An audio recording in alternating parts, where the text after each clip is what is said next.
Good evening, Jeff. Hi, Eric. How are you? Fine. Oh, yeah.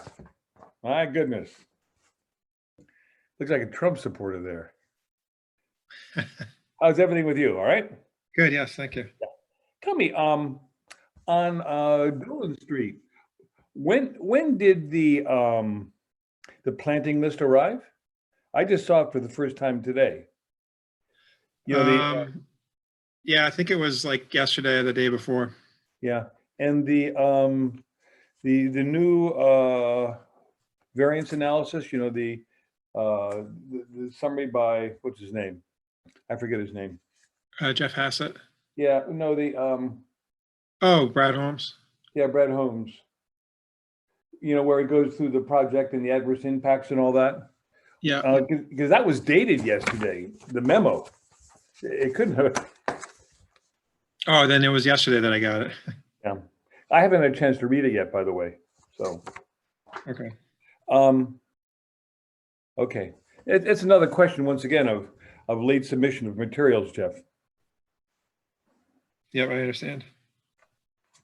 187 Atlantic is going to be continued again tonight.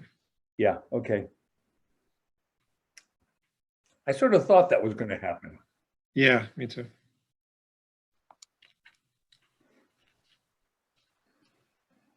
Hi, everyone. Good evening, Kathy. How are you? Hello. How are you all? Doing all right. How about yourself? Fine. Doing well. Thanks.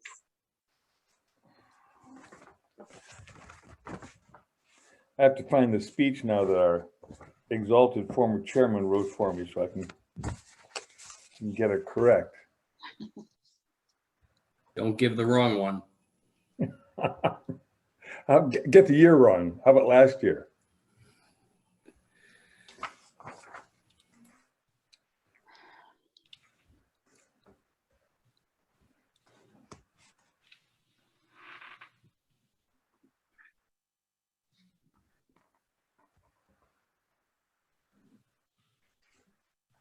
Good evening, Chris.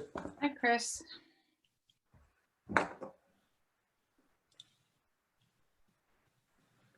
You're muted still, youngster.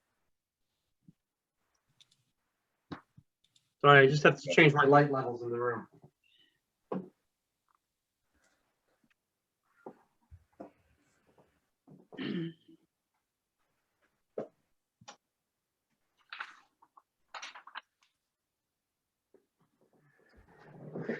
Oh, I think that's better. Hi, Chris. Hello.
Tom, good evening. How are you?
Chris and Jay, I just want to let you guys know I made you guys both co-hosts in case you need to do something or if I drop dead or something.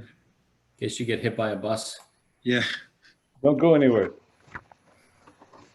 I'm looking for the speech that Angela gave me. There we go. Great. What time is it? Okay. Good evening, everybody. I would like to call to order the Town of Cohasset Conservation Meeting. Today is December 3rd, 2020. The time is 6:30, and we are holding the meeting remotely via the Zoom platform. In attendance this evening are, and I would like to have you just answer with an aye to confirm you are here. Kathy Berrigan, Aye. Eric Eisenhower, aye. Chris McFarland, Aye. Jay Pimpare, Aye. James Roseback. May not be here. Okay. Mary Ann Weatherald, Present. present. So that is a total of five people. In addition to Angela Giso, our conservation administrator, and Jeff Summers, our conservation agent. We have a quorum tonight of 5 people. Anyone in the audience listening who would like to address any of the applications, any of the applications, you'll need to check the chat box on your screen. Our agent, Jeff Summers, will be monitoring the chat box and any questions indicated. Jeff, is there anything you would like to add vis-a-vis the available documents and procedures with the Zoom technology? Sure. If anybody in the audience wants to look at the documents that we'll be reviewing, if you go to the town website on the home page of the town website at the bottom, there's a link called virtual meeting information. If you click on that link, there you can find all of the permit application information and the site plans, et cetera. Okay. We have a full agenda. We have one item on the agenda which was sent out, which has been continued to our next meeting, which is NOI 2021. I'm sorry, no, NOI 2020, 183, 187 Atlantic Avenue, the boardwalk. That's been continued to January 7th. All right. And other than that, the agenda is as it was sent out. Our first application to review tonight is 72 North Main Street Nominee Trust. Attention, Mr. A. Vanderwild. I'll read into the minutes the notice of the public hearing. In accordance with the Massachusetts General Laws, Chapter 131, Section 40, the Cohasset Wetland Bylaws and the Cohasset Stormwater Bylaw, the Cohasset Conservation Commission will hold a public hearing on Thursday, December 3rd, 2020 at 6:30 via remote participation on a Zoom platform from applicant 72 North Main Street Nominee Trust for notice of intent 2022 to construct a private boat pier, gangway, and float in the resource areas Salt Marsh, Coastal Bank, land under the ocean, and within a FEMA flood zone at 72 North Main Street. I will turn it over to the applicant at this stage. Mr. Chairman, I'm going to be recusing myself from this discussion on this property. Okay, so we're down to 4. We're down to Thank you, 3. Marianne. We're We're down down to to 4 3. people. We're down to a quorum of 4. All right, we're at our minimum. Okay, No. that's okay. Yeah, it's 4. It's 4. Kathy, myself, Chris, and Jay. Okay. So I see Jeff Hassett there. I assume you're representing the applicant, Jeff. Good evening. Yeah, how are you doing? Good evening. I'm going to share my screen if that's okay. That's great.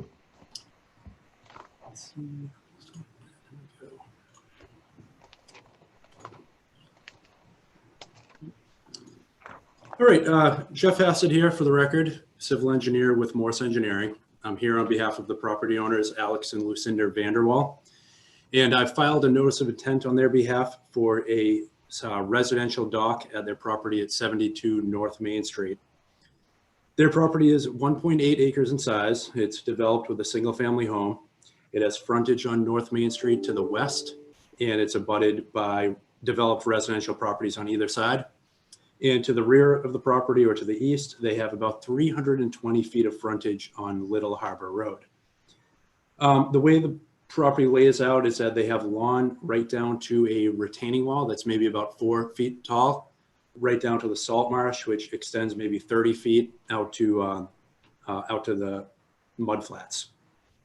So the proposed dock will begin at that retaining wall in the back right corner of the property. It'll be a fixed pier extending over the salt marsh, which is only about 35 linear feet. That fixed pier is supported by 10 piles that will be driven. And the deck, we're providing a minimum of 1-to-1 height to width ratio. And the decking is spaced with 1-inch spaces between so that you're getting plenty of light underneath it. Beyond the fixed pier is a 24 foot long gangway that's removable, and that goes down to a float which is also removable, which is 10 by 16. This float, like many of the others that have been constructed in the area recently, will sit in the mud flats at low tide, so it's equipped with 18-inch skids, which is the same as what we've done on other projects, so only the skids will actually touch the ground. So as far as the impact, really the only impact for the pier is those 10 piers. And that's, they'll be driven using a tripod, and basically hammered into the ground. So no equipment on the salt marsh. It has been designed in accordance with the DEP manual for small docks, for small residential docks. And as far as other permitting, we were in front of the zoning board on Tuesday with positive feedback. And then after the town permitting, we'll be filing with the Mass DEP Waterways Division for the Chapter 91 permit, as well as the Army Corps of Engineers. Thank you. Jeff, what does positive feedback mean? We don't hear that very often. I would say really no negative feedback. There was one concern that they just wanted clarified about the deed described a view easement. And I was able to determine that that is only applicable to a small piece of land on the other side of the property that they recently purchased from the neighbor. So that was a non-issue. So I would expect in the next meeting, they'll have the approval written and ready to act on. Okay. Jeff, do you have anything you'd like to add? Yeah, so I just want to say that, so obviously the resource area here is Little Harbor. Looking at the site plan, the whole area on the right-hand side is all lawn. It goes down to a seawall, which is perhaps 4 feet tall. Then it drops off vertically down to,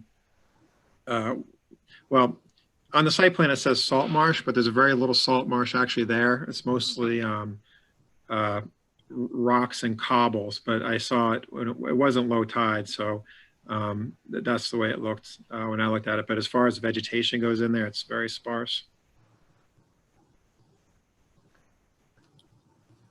Jeff Hassett, is there any way you could enlarge the side view of the pier itself in the upper right-hand corner of your drawing? Mm-hmm. Yeah, thank you. Yeah. Could you review the regulations in terms of, I know there's a height and a width and there's lake considerations and various other things that are imposed on you. Could you go through that, please, and describe how you've kept in accordance with those? Yep. So this solid bold line represents the existing grade.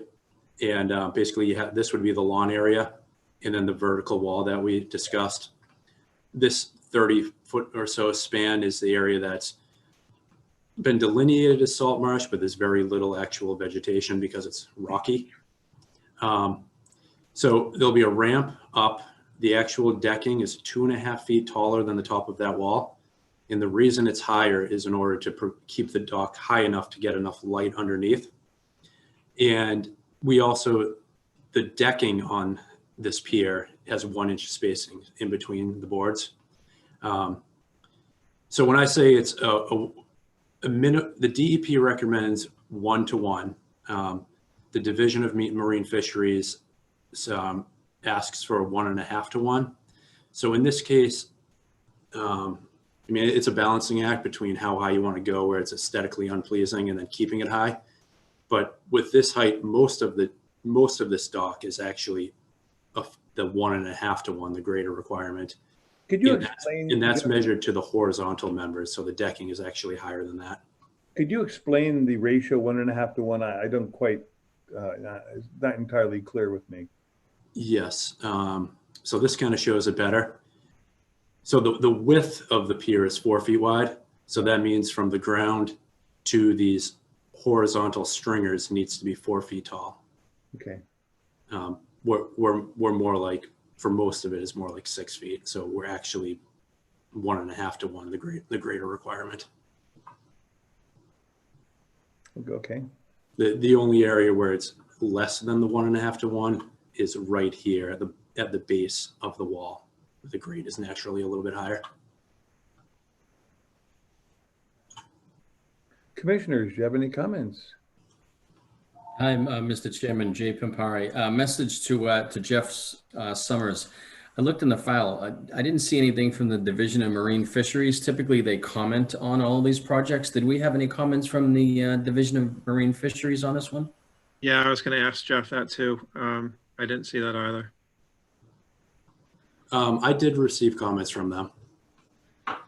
I don't know if you, typically they're fairly brief, but they always comment on these types of projects. So Jeff Hassett, if you wouldn't mind sharing those comments. And it doesn't sound like the town received a copy of them. We typically do, but I'm not sure why we didn't in this case. But nevertheless, can you relay the comments? Yeah, I don't have them in front of me. I assumed that you would have them, but they were pretty brief, kind of the norm. Nothing really unexpected, really. I'd have to search through my email and I'll forward it on to Jeff Summers. But those comments are also sent to the DEP Waterways Division, who will be reviewing the project as well. Yeah, I think unless there's an issue, it's pretty much just a boilerplate letter that they send. Yeah, typically they comment on the heli anchors, but I don't see them here. It looks like you're proposing to put skids on the bottom of the actual pier itself. Is that true? So, and during a high tide, there will be nothing that keeps the float anchored to the floor. Is that true? We actually have 2 moorings that will keep it in place. This is the same design we used right around the corner about 1.5 years ago. They ended up deciding they didn't actually need these moorings. So I'd like them to have the option, but they might, if they find that, there's not much current here, so they might not even need them, depending on how they fix the ramp to the pier. So the moorings, although they'll kind of float around a little bit, move with the tide, not a lot, but they will be anchored down with a cinder block, concrete, whatever structure, but something will obviously need to be anchored down in there, correct? Yeah, it's basically 2 concrete blocks with chains going to the end of the float. Jeff, I agree that the current isn't going to be very strong, but it can get pretty windy out there and you have a lot of windage on this. I know, that's what I was thinking. That's why I wanted them to have the option to have these here. Might be a good idea. Yeah, the other one I was describing is kind of tucked in around the corner where they're not as exposed. The other option as far as the skids to keep the float off the ground is driving piles and then having the piles have basically a stop that dock would come down and sit on. But in this case, I would expect to hit ledge pretty shallow in that mud flat. So I think they'd end up trying to drive those and hitting ledge, and it wouldn't be feasible. Yeah, I would probably, I would recommend not going that far out with the driving of the piles. On the piles themselves there, it looks like you're proposing 12-inch diameter max. 12 inches is a really decent sized pile. Is there any thought to going lesser on that, an 8 or a 10-inch? Again, 12 inches is a really, that's almost bigger than a telephone pole. Yeah, they won't be 12 inches. They always end up being smaller. I've seen typically 6-inch piles with then the last two at the end being larger. So you're just proposing 12 inches as a max in the event they had to go there, but in reality, it hopefully would be lesser than 12. Exactly. And what's the determining factor on that? That will be, I guess, the final construction drawings. I don't know. I have a handful of other designs that were recently permitted, and they're all kind of done the same way. You permit it with the 12-inch, and then so you have that maximum diameter allowed, but then you end up putting a smaller pile in. Because I mean, we recently permitted a project with 4-inch piles. It did not extend to 12 foot 3 inches in height. Well, on that goes to the rail, but it looks like you're at about -2 to +7, so you're 9 feet. That the one we permitted did not go to 9 feet. But I think it's important. I mean, we shouldn't be reviewing a document that is not the final design document. We should be reviewing what's actually going to be built. So, I mean, I would recommend that you know, you kind of work with whoever it is and button that down so that we know exactly what we're dealing with. I mean, I could certainly do that. I mean, respectively, I am looking at 3 other designs in front of me that were all approved with a 12-inch diameter max for permitting. I'll leave that up to you. Were they approved by this board, and when was that? Yes. One of them was about 1.5 years ago, if that long ago. The other 2 were 2017. Another question, Jeff Hassett. On the proposed ramp, it looks like you're going up from elevation. I don't know what the elevation is on the proposed ramp, but why the ramp to go actually even higher than what it is right now? You'd still be above the mean high tide water level there. But so just curious why the ramp? Why the ramp? Well, we have the decking higher than the top of wall, simply to provide that height to width ratio. And on a first iteration of this, we had steps up to the decking, and the homeowners preferred a ramp. If I may add to that, Jay, there is a requirement from Chapter 91 that requires that there needs to be a minimum height on this to allow passage by pedestrians underneath it. So, I mean, that's gonna set the final height on this. Chapter 91 of what, Chris? Chapter 91 is a Massachusetts regulation which says that that the area between low and high tide has got to be accessible to the public for the purpose of fishing, fouling, and something else. I can't remember what. Embarking and disembarking from watercraft. Oh, thank you. Yeah, so And we have it's Mass General Law, Chapter 91. It's not a regulation, it's actually a law. Thank you, Tom. and we actually have that called out in the detail right here. And Jeff, it's because of chapter 91, this thing looks atrociously high, right? Excuse the adjective. When I see these things at low tide, I say, my God, I wish the heavy cruiser I was on out in Vietnam could pull up next to this, because we can walk right ashore. It's so high. I know. I want this to, and the homeowners want this to be as low as possible, but with I the know. regulations, it kind of dictates it. And they're all like that. So I assume there's this general ruling as to what's satisfactory. Tell me, Jeff Summers, Yes. how do the specifications of this compare to the one we just reviewed and permitted over by Border Street in terms of height and that type of thing? It was nothing like, it wasn't outsized like this, I don't think.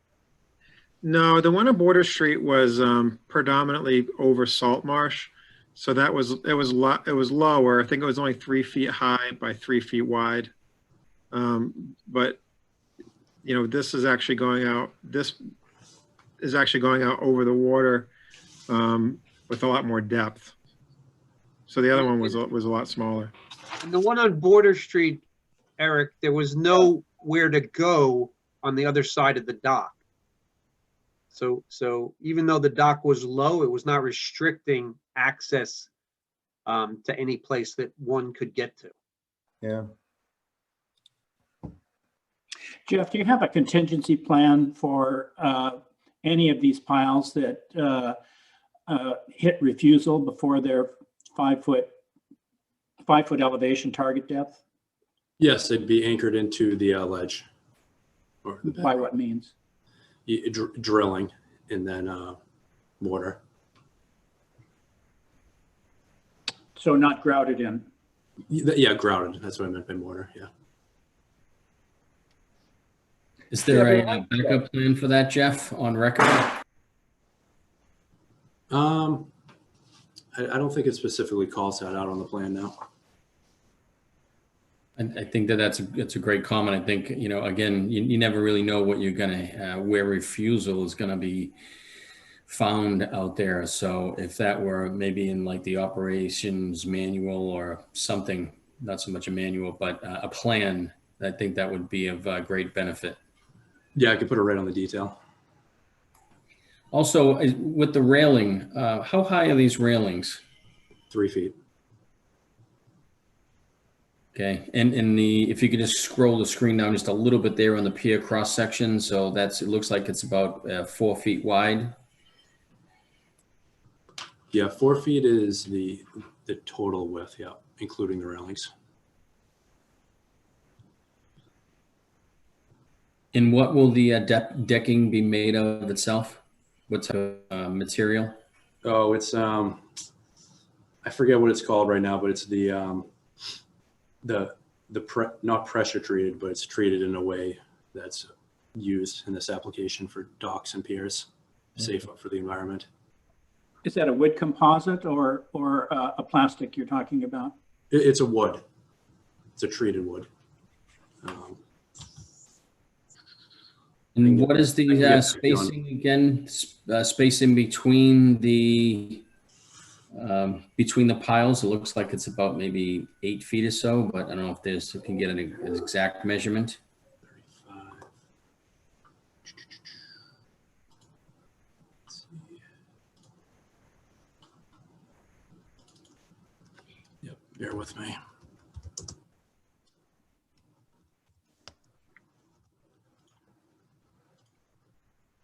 About 7 feet. 7 feet on center, okay. But again, that's not a definite, correct? That's what? That's not definitive. No, it is. Yeah, So if there are 7 feet, you're looking at about a 3 foot overhang at each end. 7 feet. That's correct. So the homeowners want to keep the first 2 piles 3 or 4 feet off of the wall, so that they can get behind there if they had to repair it or something. Okay. So you're using a fairly heavy timber stringer. We are, yeah. Well, I assume there'll be 8 foot stringers there, or joists, given that it's a 7 foot span in between. Yeah, they'll likely be 3 by 8s.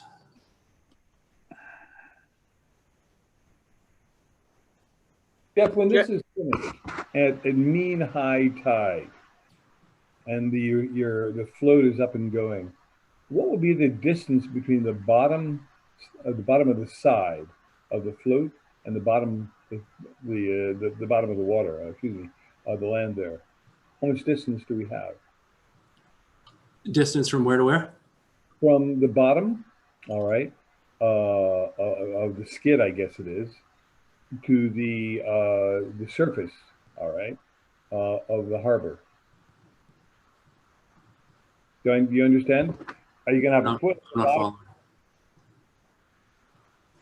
following. So you mean I'm trying to figure out how high this thing's going to float and whether you're going to be able to get a boat in next to it or not, or what you're going to be able to use it for. All right. So this okay. So from the top of the float at mean high water, what is the depth down to the bottom of the harbor there? yeah. So the mean high water is about elevation 4, and the grade where the float is about -0.7. What is So that? we'll have about 4.5 feet of water at high tide. Okay, so you'll have 4.5 feet of water. You should be able to get most boats in there.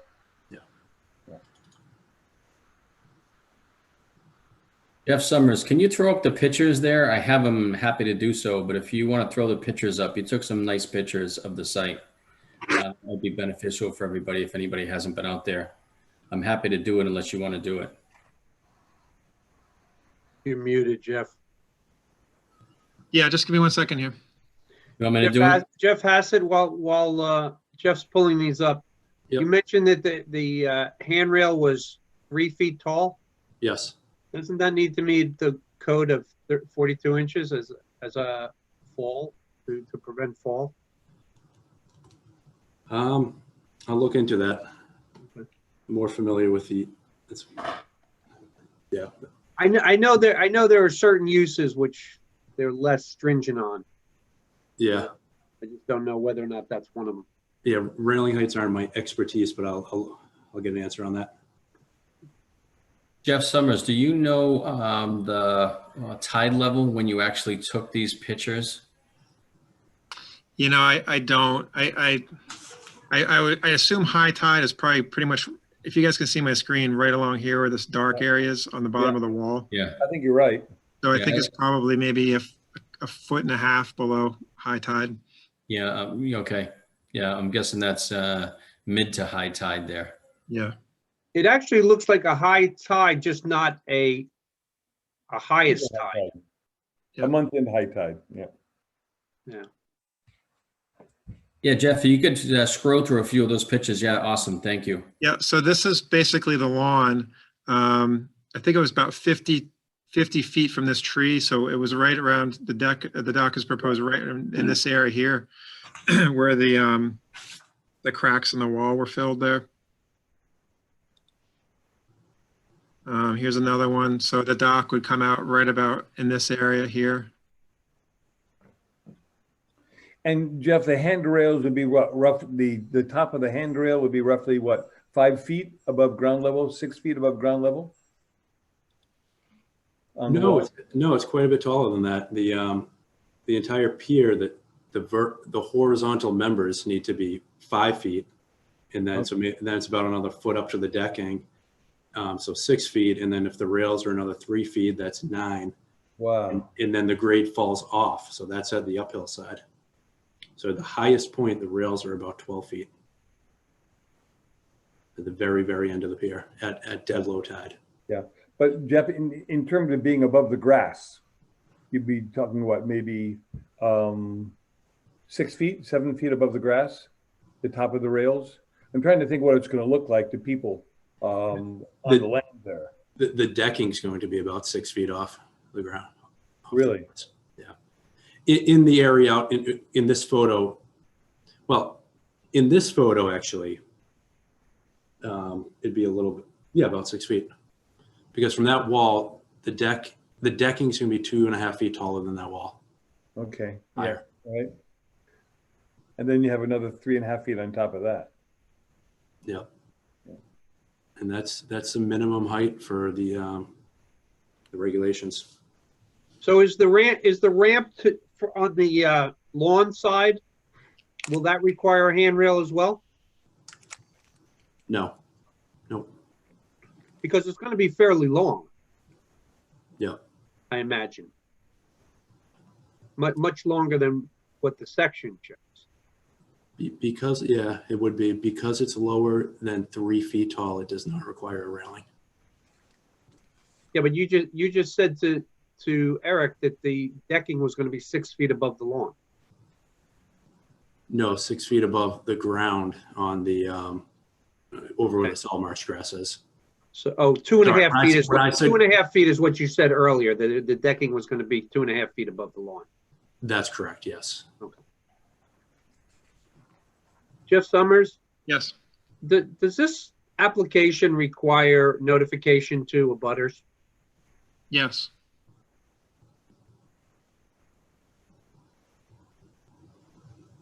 I don't see anything in the Q&A, Chris. I was monitoring that as well. Nothing, nothing in the Q&A on this one to date.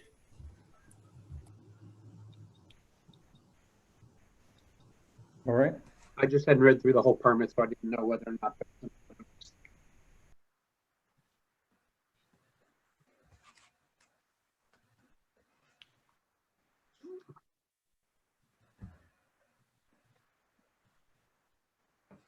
Any further comments? Yeah, I'd like to return to the refusal idea again, or, if you encounter that. And it seems unlikely that you're going, if you have 12-inch piles, that you're going to be able to get a piece of equipment in there very easily that can put in a 12-inch, 12+ inch diameter hole in solid granite. Now, we don't know what's there. You don't, I don't, nobody here does. But if you need to go in, you're going to have to put in a pretty good sized hole through solid rock. So I would think that there should be some more explicit contingency plan, or at least some conditions on the permit based on that supposition that you may encounter difficult drilling conditions. I can see putting in a 4-inch hole with a normal air track drill, but 12 inches is a pretty serious hole, even if it's only 2 or 3 feet. Jeff Hassett, is there a time frame on this project on when it actually, hypothetically speaking, it was approved, on when it would be completed? They'd like to put it in the springtime, and actually, surprisingly, they're already kind of up against it with permitting. I don't file with for the Chapter 91 permit until we get through the town departments, so that it actually will be cutting it close. But I mean, it's a valid question about how they're going to drill into the refusal. I can, if you want to condition it, that it would have to be done from land to minimize disturbance, or provide more information before construction to Jeff Summers, we could do that. If you want to push this out for a couple of weeks, I can meet with the installer and get a little more information on how he would do it also. Whichever way you're more comfortable with. Your 35, your farthest piles are 35 feet from the rock wall. Is that? Yeah, that's true. I was correct? more thinking the ones. It's hard to imagine drilling anything vertically from that distance. Yeah. So, I mean, I'm more than happy to get them a little more information on that. You know, Jeff, the assumption on all these piers and all the work in the harbor and the ocean is that there'll be nobody in the water. There'll be no equipment in the water. There'll be no inventory saved in the water. The water and the bottom will be completely free of any destruction, movement, or whatever. How are you going to, let's go through then how you intend right now, as Tom was saying, how do you intend to put these piles in without touching ground on either side of the subject pier? So they do touch the ground by foot. They set up a tripod, and they're not in the water. They're on dry land, and they set up a tripod with basically a piece of equipment that drives the piles into the ground. So it's no heavy equipment. It's just that tripod set up on the land, on the salt marsh. How does that work at 30? I'm sorry, I've never seen one of these. How does that work 35 feet off that bank? You're not talking about dry ground here. You're talking about the bottom of Little Harbor at low tide, or not? At low tide, yes. Okay. Yeah, the work has to be done at low tide. So would you expect you would need a cofferdam to? No, definitely not. Okay.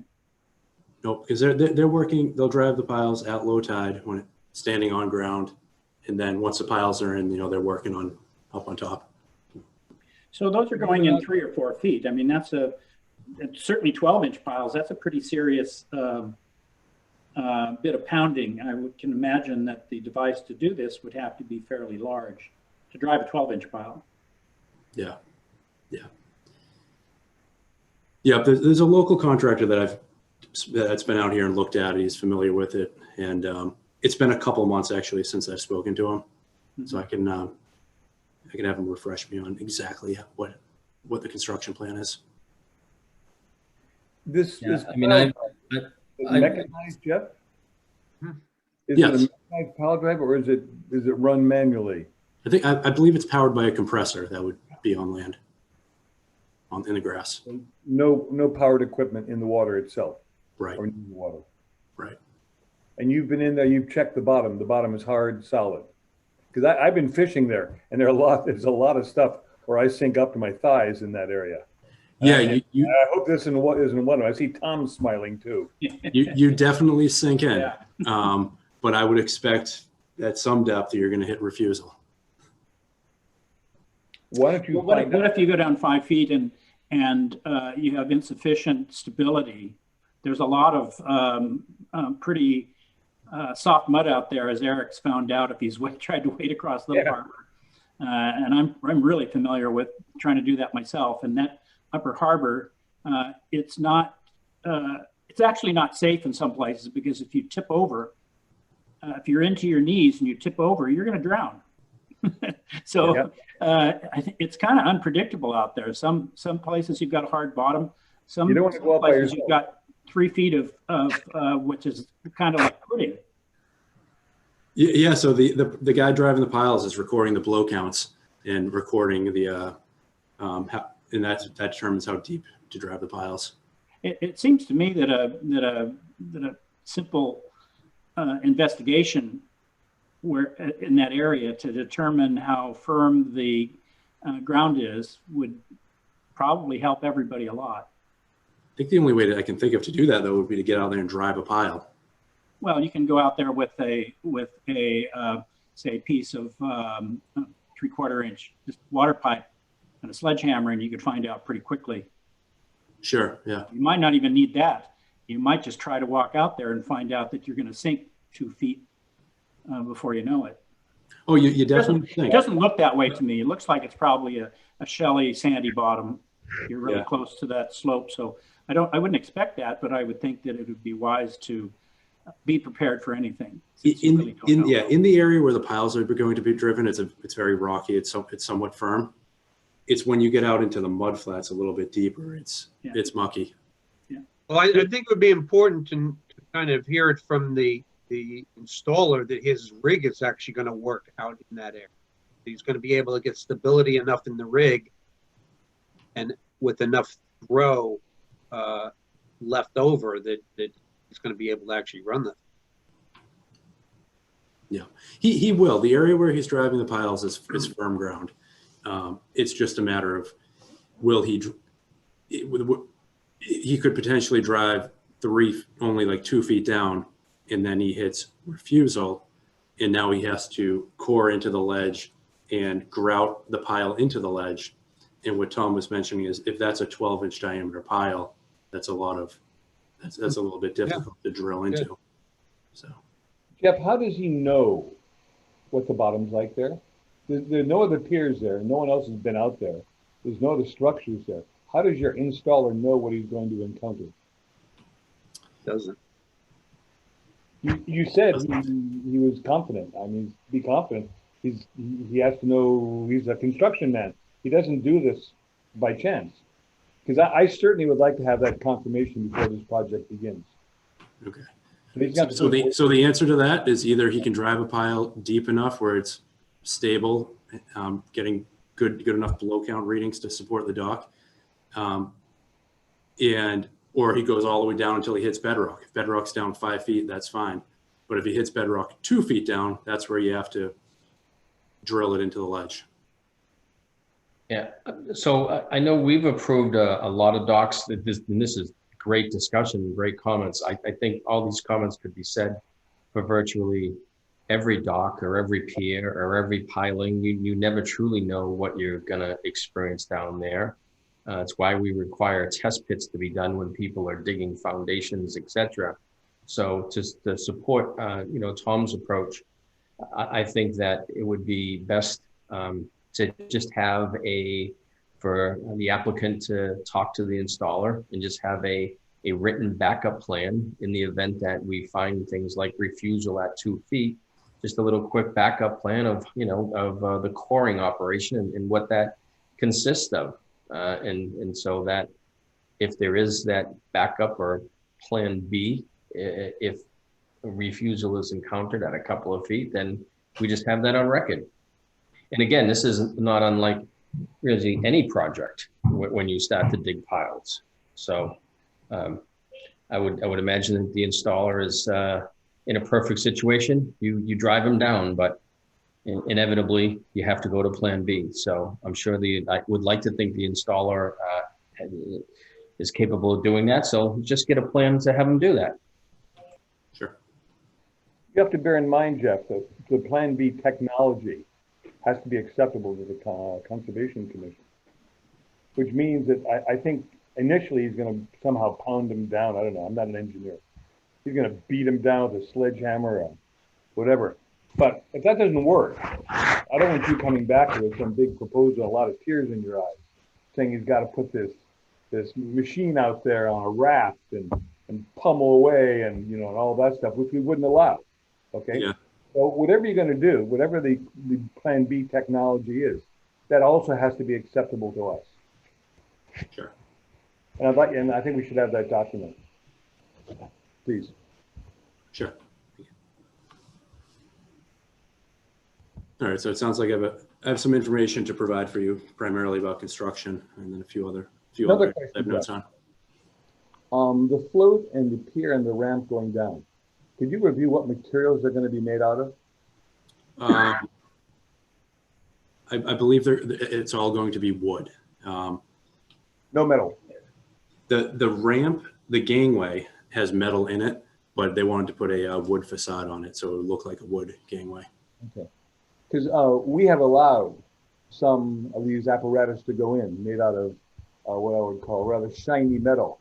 And on the far side of Little Harbor on a sunny day, you can see these things half a mile away, and they're really hideous.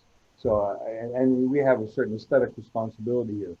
So could you make sure that whatever he's going to do is wooden and is covered up and is not going to be glistening in the sun?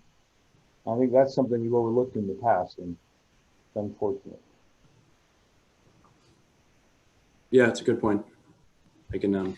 Probably anodized aluminum would be your best bet there. If you build a wooden ramp, it's going to be really heavy, and at the end of the season, getting it back up on the dock and stuff, it's going to be difficult. It's not an accident that these are generally built out of aluminum, but I wonder if it's possible to say have it anodized in a dull color that would blend in. I think Eric's got a really good point there. There's already enough stuff to look at, let's say, while we're out there fishing, that it's not the greatest natural benefit to Little Harbor. So yeah. Anything they can do to disguise this, yeah. or at least reduce its visual impact, would be really nice. Yeah, I know the aesthetics of this is very important to the property owners, so I'll discuss that with them. Jeff, what parts of this will be removed in the winter? Both the gangway and the float. Yeah. And how do they do that? They typically float them to somewhere where they can access them with a crane and lift them out. Okay. Okay.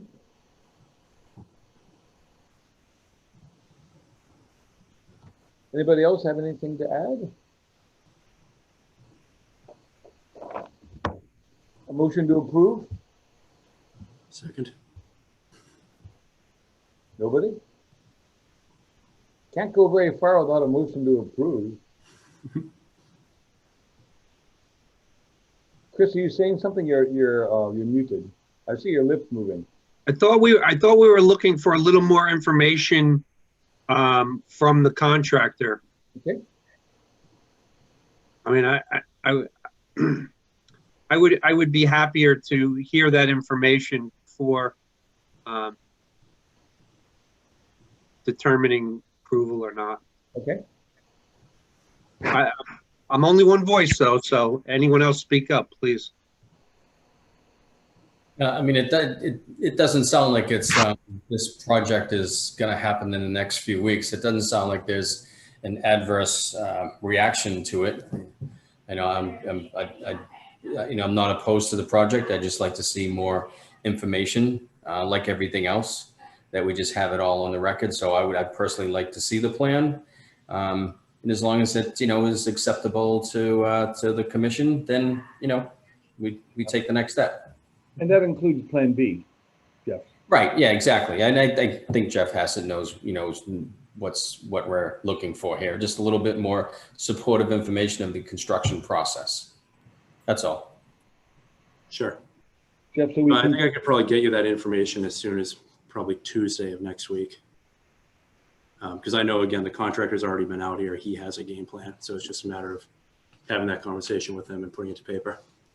So we put you on the agenda for the 17th? Yes, please. Okay.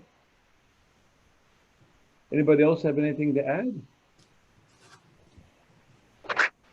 Okay. There's no comments in the Q&A. Okay. Jeff, thank you very much. We'll see you on the 17th, all right? Great. Thank you, everyone. Okay, next on our list, let me get my sheet out here, is 81 Doden Street, LLC. And I'll read it into the minutes. Notice of public hearing. In accordance with Massachusetts General Laws, Chapter 131, Section 40, the Cohasset Wetlands Bylaw and the Cohasset Stormwater Bylaw, the Cohasset Conservation Commission will hold a public hearing on Thursday, December 3rd, 2020 at 6:30 p.m. by remote participation on a Zoom platform from applicant 81 Doden Street LLC for notice of intent 20-23 and stormwater permit 20-23 to raise and rebuild an existing single-family dwelling with associated gravel driveway at 81 Doden Street. And I think we welcome Marianne back in right now. Marianne, you're back on board? Yes, I am. Okay. So we now have, what are we up to? We're up to 5, all right? Yes. So is this also you, Jeff? It is, yes. Oh, okay. Off you go. All right. So there it is.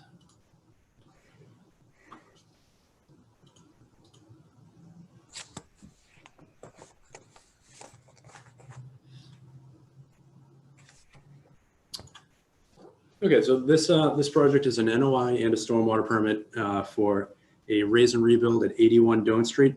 The applicants are Sarah McMorris and Bill Crossan, who are likely on the call, but I can't view who the other people on the call are. The property is about 0.7 acres in size. It is developed currently with a single family home, septic system, and lawn.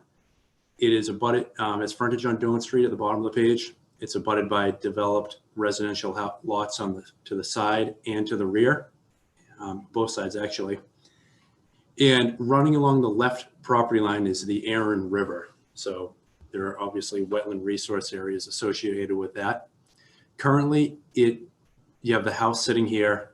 The entire property is basically lawn right up to the river. There's a little bit of riprap down to the water, but otherwise it's lawn right to the river. The wetland resource areas include the magenta line is the mean high water with the 100-foot riverfront area here and the 200-foot riverfront area here. Just up gradient of the mean high water is a BVW shown in blue. The buffers to that are a 50-foot shown in red. That's your typical no disturb zone. And then the 100-foot in green jurisdictional area. And then there's also FEMA floodplain on the property, which is right here. So all the work is out of the floodplain with the exception of a planting area. So the proposed work will be to first demolish the existing home, which sits right here in the same location as the proposed home with the paved driveway here. And so the house is going back in generally the same spot, and we're specifying a pervious driveway in this case. By doing so, we're actually reducing the impervious area, which is one of the goals of the design. And for all of the runoff from the roof, we'll go to a roof dry well system right here. In terms of trees, there just about no trees to be removed. There's one 6-inch maple here, which they'd like to have removed, although it's in the right of way, so they do need the approval of the DPW. And then there are 2 hemlocks here and here that are in poor condition. They need to come down regardless. We're proposing to plant 4 street trees, deciduous trees along the frontage, and then a few evergreens along the for screening to the neighbor to the side. And then most significantly, we're proposing to give up about 2,000 square feet of lawn and create a vegetated buffer to the Erin River, which I think is the most important part of this project. We had the plants specified by Brad Holmes, a professional wetland scientist, and he specified 11 native trees and 24 native bushes, and then the area around it would be seeded with a native meadow seed mix. So the project has been designed in accordance with the Wetlands Protection Act as well as your local bylaws. Some of the points to note are we're outside of the floodplain. All of the work is outside of the 50-foot wetland buffer. There are no trees to be removed. We're reducing the impervious area, and we're improving the site with that vegetated buffer to the river. Thank you. Jeff Summers, do you have anything you'd like to add? You're muted, Jeff. Yeah, so basically, I think Jeff outlined pretty well where the resource area, obviously the Erin River and the floodplain. The house is being proposed to be built essentially in its existing footprint. It's a little bit larger, but the overall impervious is reduced. There's no stormwater features on the house as is.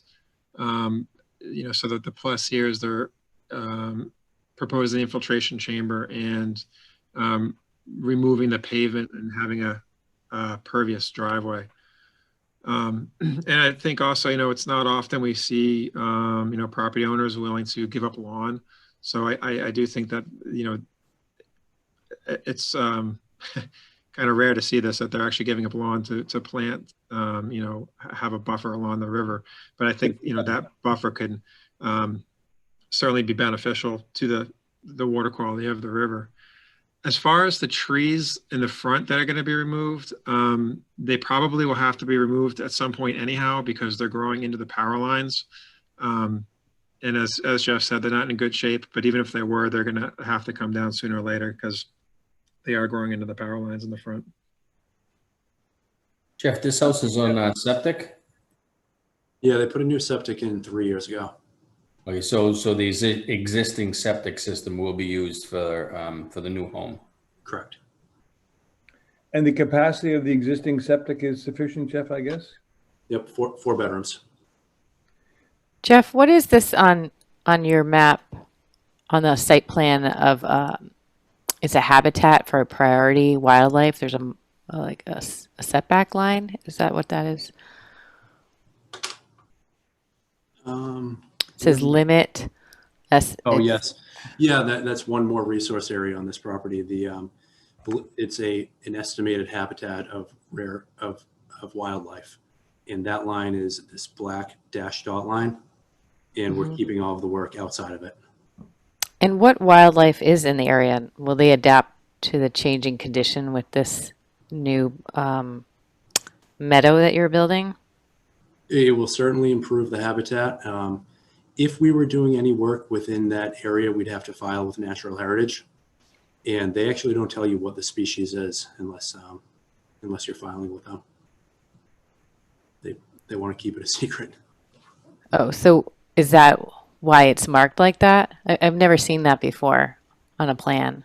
Well, We're I think intentionally, yeah, we're intentionally keeping the work outside of that zone. So that, yeah. So will you have a silk sock along that wildlife border? Yeah, let me zoom in a little bit closer. So this line here, this bold dash line, is the limit of work. So we're keeping it outside of the 50-foot buffer and also outside of this line, which is mapped as the natural heritage estimated habitat of priority wildlife. So will you be outside the 50 or outside the wildlife marker? We will be outside of both. Okay. Jeff, And- that estimated. But you're proposing planting in that area. Yeah, My understanding is if you're doing any disturbance in that area, you're going to have to go to heritage. Mhm. Okay, I'll inquire with them. If I need to file with them, send an application to them, I will. That's a good point. It seems like I'd be, I guess we won't find out tonight, species that are associated with that. But to me, looking at all the pictures, it looks like lawn that just straight drops off to the riverway there. So it's not like there's a lot of trees, shrubs, etc. even in the way. It's all just existing lawn again that drops off to the riverway. Yeah, Yeah, but it could just be, if it's a terrapin turtle, they'll come up to the lawn to lay eggs. we're planting trees in the lawn. If I'll reach out to Natural Heritage, and if I have to send them an application for that, I will. I'm sure they won't have an issue with it. Jeff, is this type of protection, that preservation order, is that on most of the running water that we find, still water in the Cohasset area? Streams and brooks and rivers and all that? Or was this an unusual filing, this one? It does. Go at some point on MassGIS and pull up that layer. There are areas all over the South Shore that are marked as estimated or priority habitats. They do happen to generally be around open water, though. Jeff Hassett, do you know whether the Erin River had any flow in it over the drought, say July and August? I don't know for sure.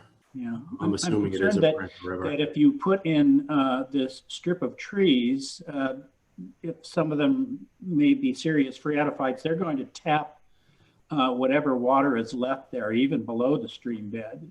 And that's going to be a decrease in flow downstream.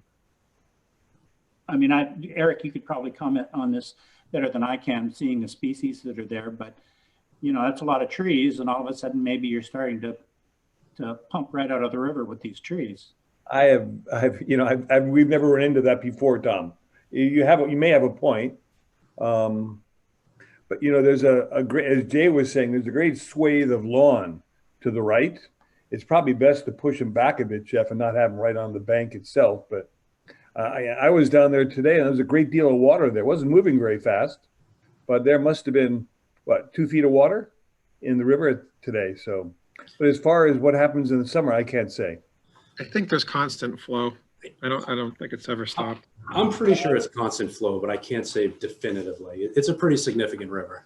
One of the concerns is that, of course, at the mouth of Bound Brook, that the dam has been removed, and there's some hope by DMF that we're going to restore a herring run here. And it's not so much the worry that the herring can get upstream so much as the young of the year can't get back downstream. And that's been a crisis situation all over the South Shore this year because of withdrawals from various water supplies. The Ware River is a good example of that. And I'm just wondering if this is going to have an impact on the fishery. We should check. I think it's important to find out what this wildlife habitat is that they're trying to protect, and that might guide us better in the plantings also. I looked it up on Oliver, and this wildlife area is not just on the side of their house. It extends from like south up from the Aaron Dam, right up the river to Lily Pond. It's a large area. And even on the project summary, it says that this area, this NHESP estimated habitat, is for rare wildlife, just to make another point. So it's a large area. It's not just the side of their house. You can check it out on Oliver. But most of these. There's also a figure 4 in my notice of intent is that map, the natural heritage map.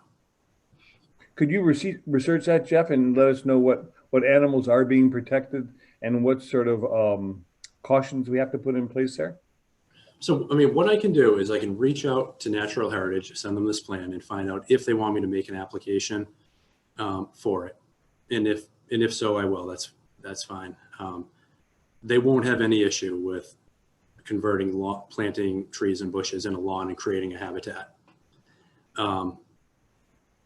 In my past experience, if I file, they typically do tell us what the species is, but if we don't have to file, they do not tell us.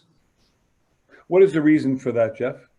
Well, if it's a spotted turtle, they don't want somebody going out there and removing the spotted turtles. Okay, that's good. All right. So, I mean, I don't personally, I don't think that should hold it up, the fact that we're enhancing the lawn area. And this lawn is quite a bit higher than the water too. So it'd have to be very deep roots to actually be pulling water out of that river, which has, it's a substantial river. I really don't think these plantings are going to dry it up. Jeff, is there any reason why all the plantings are crowded right along the bank and not more evenly spread out over the flat lawn area they have there? Well, I convinced the property owners that we should create a buffer. They don't necessarily want to give up their entire lawn, though. It's an important part of the problem. Yeah. All right. Jeff, is there any, just looking at the site, there are some trees that are actually along the riverway right now. Although all those trees going to remain in place? Yes. So there's going to be no removal of existing vegetation that's like at the top of the river bank? Exactly. No removal of existing vegetation. Okay. Jeff, who made the determination that the trees are in such poor shape they had to be removed at the front of the house? Whose decision was that, and whose technical advice did you receive?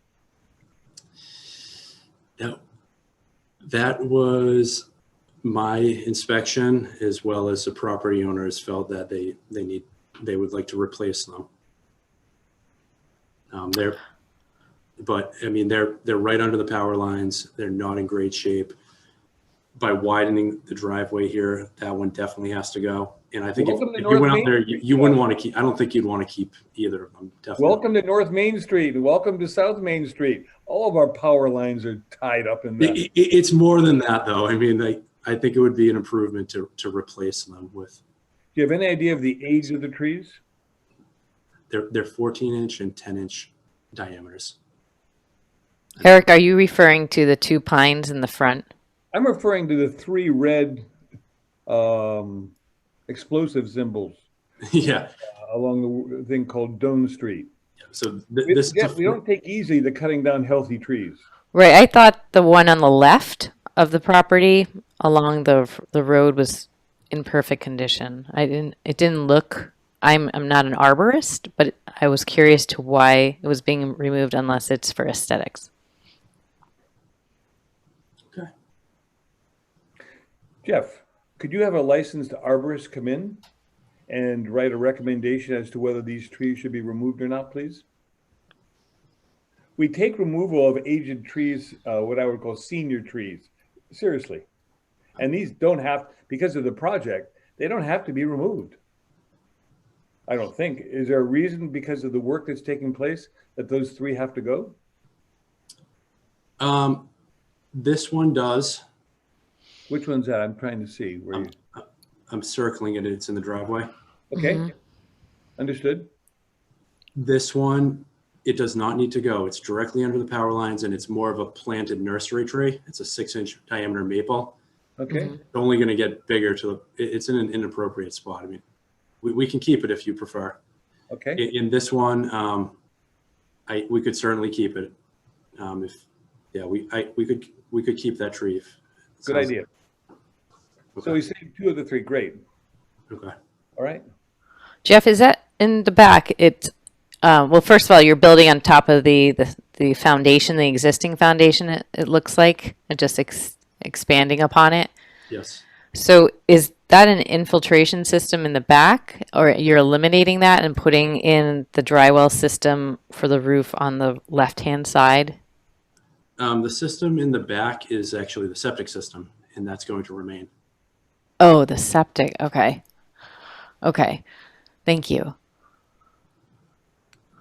And also, are you, let's see, are you bringing any fill to increase the grade? It looked like maybe a bit.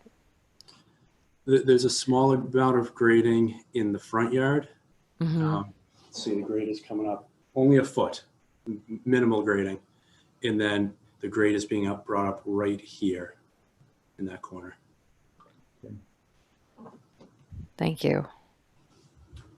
So minimal grading. Okay. Jeff, to the right, we have Companion Animal Protection Society. This is an animal rescue organization or what? I'm not sure.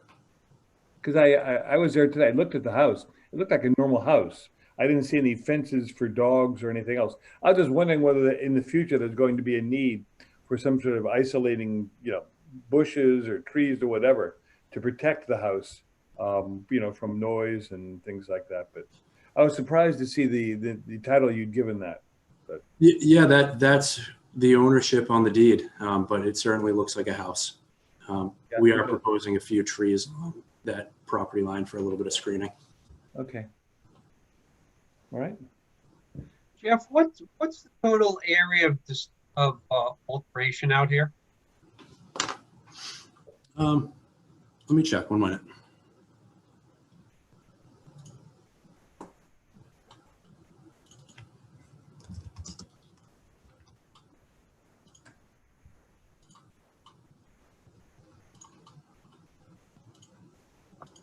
While we're looking here, there's a comment that came in. The new owners next door are no longer the Companion Animal Protection Society. It's a single family home. All righty. Thank you very much for submitting that comment. Yep. It was helpful. So the area of work is 6,700 square feet. And again, all that entire area is previously disturbed and developed. So I'd just like to read from section 40 of the bylaws, just for everyone's understanding. Has to do with riverfront areas, and it says that there's a maximum permitted alteration, and it's based on the state law, which I don't have in front of me. The state wetland protection shall be at only 1,000 square feet. Governed by section 24, which talks about remediation. So I just wanted to, Jeff Summer, I don't know if you want to give us some clarification on that, but it's suggestive that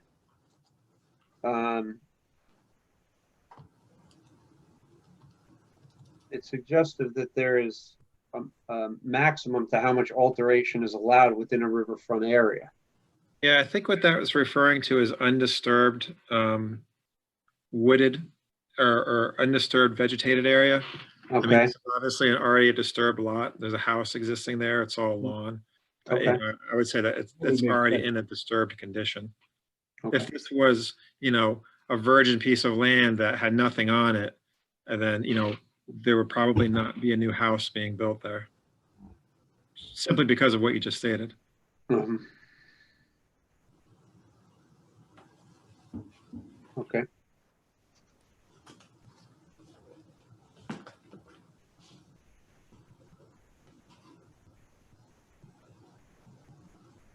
So it sounds like that we were looking to find out what the species are here, or not so much the species, but whether the applicant needs to file with the habitat, community preservation, conservation, etc., and to find out whether or not an application is actually warranted or not here. And then if it is, that application will be filed, we would find out what the species are. And if it's not, then a further application is not warranted. But what I see is obviously there's a home here on the property. There's an existing home, and the applicant wants to raise it and rebuild on an existing property. It's already pre-disturbed, and the work is completely out of the 50-foot buffer zone. So we don't, in my view, I don't see any variance issues other than a buffer enhancement area, which hopefully would be an improvement to the area. Nobody wants to give up lawn, but when you look at the area here, if someone's using pesticides and herbicides, etc., on the lawn, hopefully they're not anyway, but just obviously, like if the project were to be conditioned, we'd condition it so that there'd be no herbicide, pesticides in the wetland, not the wetland, but the restoration area, etc. So, we always like to see plantings, and hopefully it would be, if the project were to be approved, it would be an improvement of the area. I think it's a good project, and I think the only uncertainty is the final type of approval we'll get from the Wildlife Protection Organization, Jeff. And if they come back and they have a different wildlife scheme or a different plan scheme to go in, I think you need to advise Jeff of that, all right? And put the proper shrubs in place. I don't think we need to come back and review once again the individual plants and bushes if it's a change in accordance with the wildlife protection people. So I think you and Jeff can handle that. So Eric, you're saying if this were to be approved, it would just have a condition that,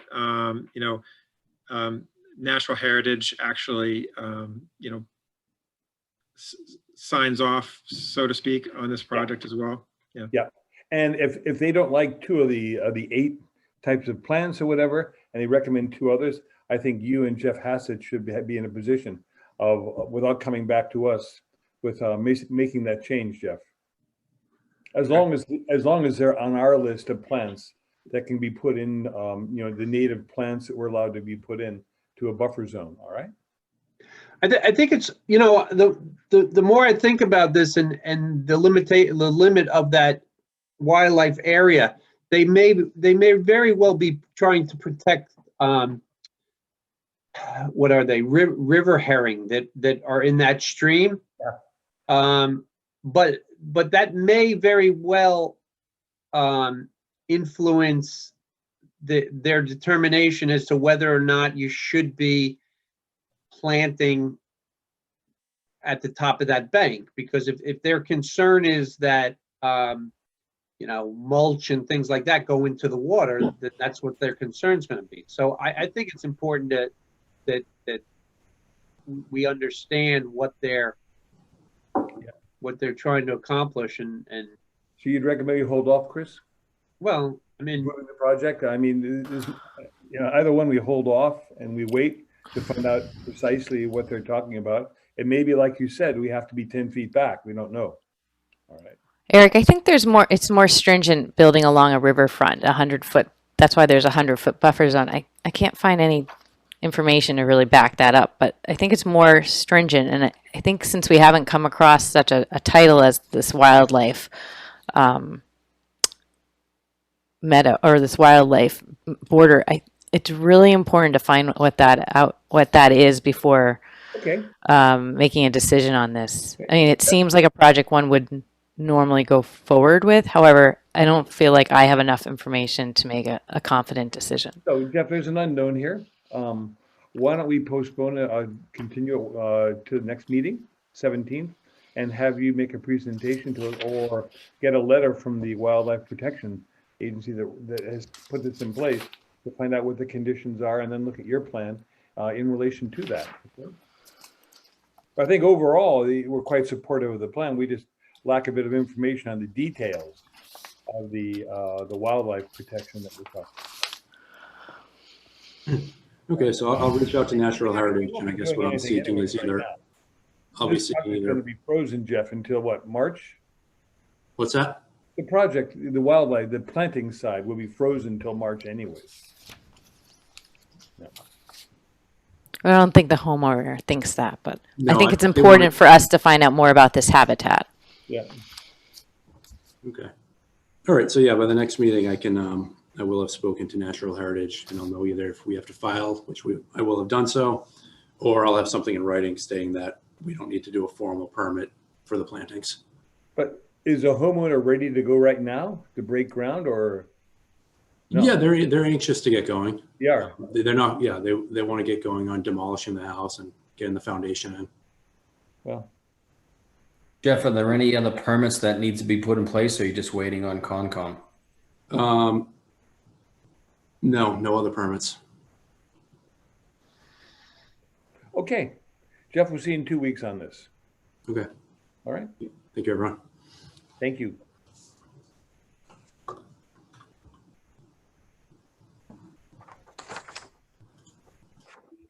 Let's see here. All right, next on our agenda, RDA 20-12, 11 James Lane, which is a continuation, which has already been read in from our past meeting. All right. And we'll turn it over to anyone who wants to speak on their behalf. Is that you, Jeff? No? No, there's Dave Pratt is he's the contractor. He also lives in the home at the moment. And Barbara Canny, I believe, is the homeowner, is also on the call. Okay, so I'm trying to figure out, okay, here we go. I'm sorry, my name didn't change. I just tried, I couldn't get it to change. Good evening, Barbara Kenny. How are you? Good evening. Hi. Okay, you can talk to him, he knows what. Hello? All right. They can hear me. The Small Additions Project. It's all yours, Barbara, and whoever you'd like to speak on your behalf. Okay, Yes, we're proposing, presently there's a brick patio in the front of the house, which we are proposing to remove and build a 1.5-story addition to accommodate a staircase and a portion of the kitchen area. And on the rear of the house is a stone patio with a roof above it that we're going to enclose for a laundry room, mud room, etc. Okay. So this is Jeff Summers. I'll just kind of jump in here a little bit. So can everybody see my screen? Yes. Okay, so this is the site plan that was prepared by the engineer. This across the street on James Lane is the actual resource area. It's the BVW. And then this is the existing condition here. The hashed shaded area is the outline of the house. In the front corner, there's a brick patio. And then in this back corner, there's like an asphalt, I think it's an entryway. I have photos, which I can show also. This site over here is the proposal. Basically what they want to do is build out this corner of the house over the existing patio and build out this corner over the existing asphalt. So it's all the work is between the 50 and the 100-foot buffer zone. There's a note on the site plan that the net increase in impervious surface, I believe, is 8 square feet. So obviously there's no stormwater needed. And that's pretty much the gist of the project. And if you will, hold on one second. Let me see if I can get the photos up so you can actually see what we're looking at. So this is the house on James Lane. This is the existing patio. So this is what they're proposing to do, is build these 2 walls out. Jeff? So Jeff, yes, we're not seeing it. You have to, I think you have to You might have to stop sharing and start sharing again. Okay. I can see it. Oh, I couldn't see it. Okay. Sorry, Jeff. Oh, Can there it everybody is. see the photo? Yes. Okay. Yeah, so basically what they're proposing to do is build out over this area here, which is the patio.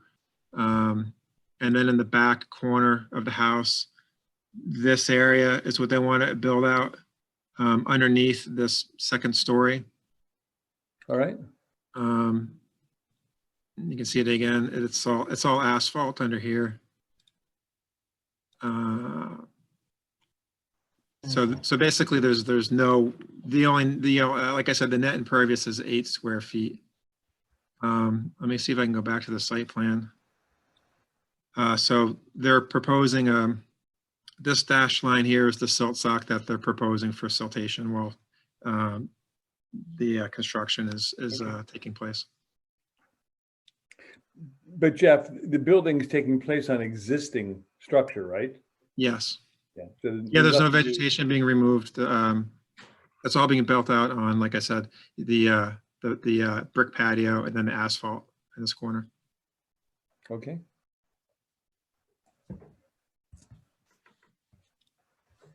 Yeah. Gentlemen and ladies, any comments? Jeff, does this property get really wet at all? Can you tell? Because it's between the 50 and the 100. No, I don't think so. It's it's across the street from the wetland. I don't know for sure, but I wouldn't imagine. Is there a sunk pump here or anything? A basement or? Yeah, maybe Barbara, you could answer. Yes, it's a crawl space. With a earth floor for the most part. Some of it's concrete, most is just earth. Do you have a sunk pump or does it get wet underneath down there? Not particularly, no. I mean, If does you it? go down- Oh, go if ahead. you go down to the end of James Lane, there is a wetland on the right at the end of the road. All right, across from where Jack, what's his name, where Jack lives. But I've never seen any water collecting in the road around where this house is.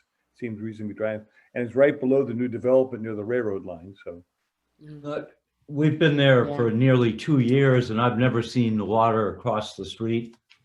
The water flows down from the hill above and the storm drains seem to do their job. From Pleasant Street. okay, From Spring Street, flowing towards the new condominiums. I've never seen the wetlands overflow the road or even come close to it. Okay. the source of Cohasset water supply at least. That's Right. good. Yeah. Any other comments? There's no comments in the Q&A, but if anybody in the audience wants to make any comments on this application, just do so in the Q&A, please. They would be doing that. Jeff, would this be a -2 determination? Yeah, so this was an RDA filing, so yes, it would be a -2.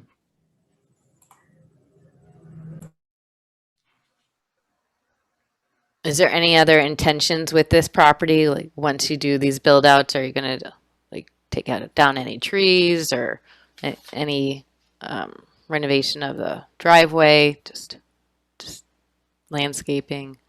The driveway needs repair. Mhm. I think the owners are proposing a pavers versus the asphalt, a pervious pavers versus the asphalt, but That's good. nothing etched in stone at this point. Okay. Okay.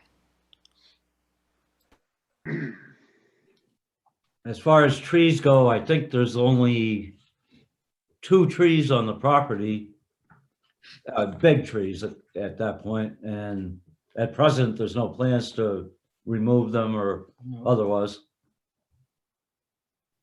There don't appear to be a lot of issues for us in the project. Anybody have anything else you'd like to throw on the table right now? Okay, Good. I'd like to make a motion. We issue an RDA 2 for this project, which is an approval. -2. What's that? -2.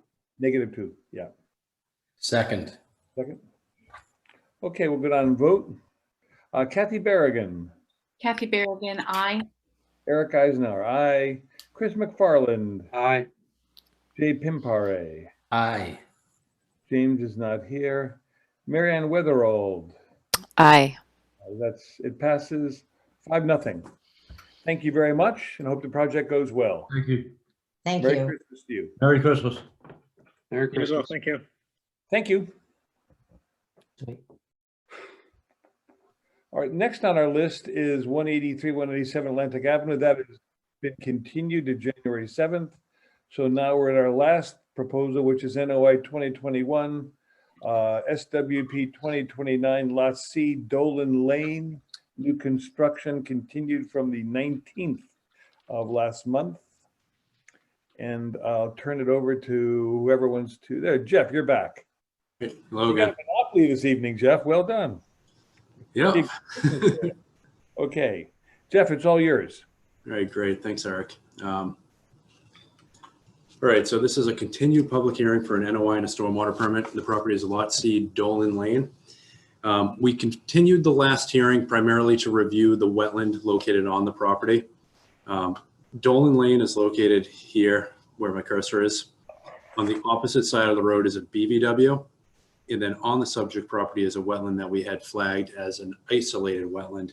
And there was a question brought up just before the hearing about whether there was a 4-inch pipe connecting that to the wetland on the other side of the road, and thence making it a bordering vegetated wetland.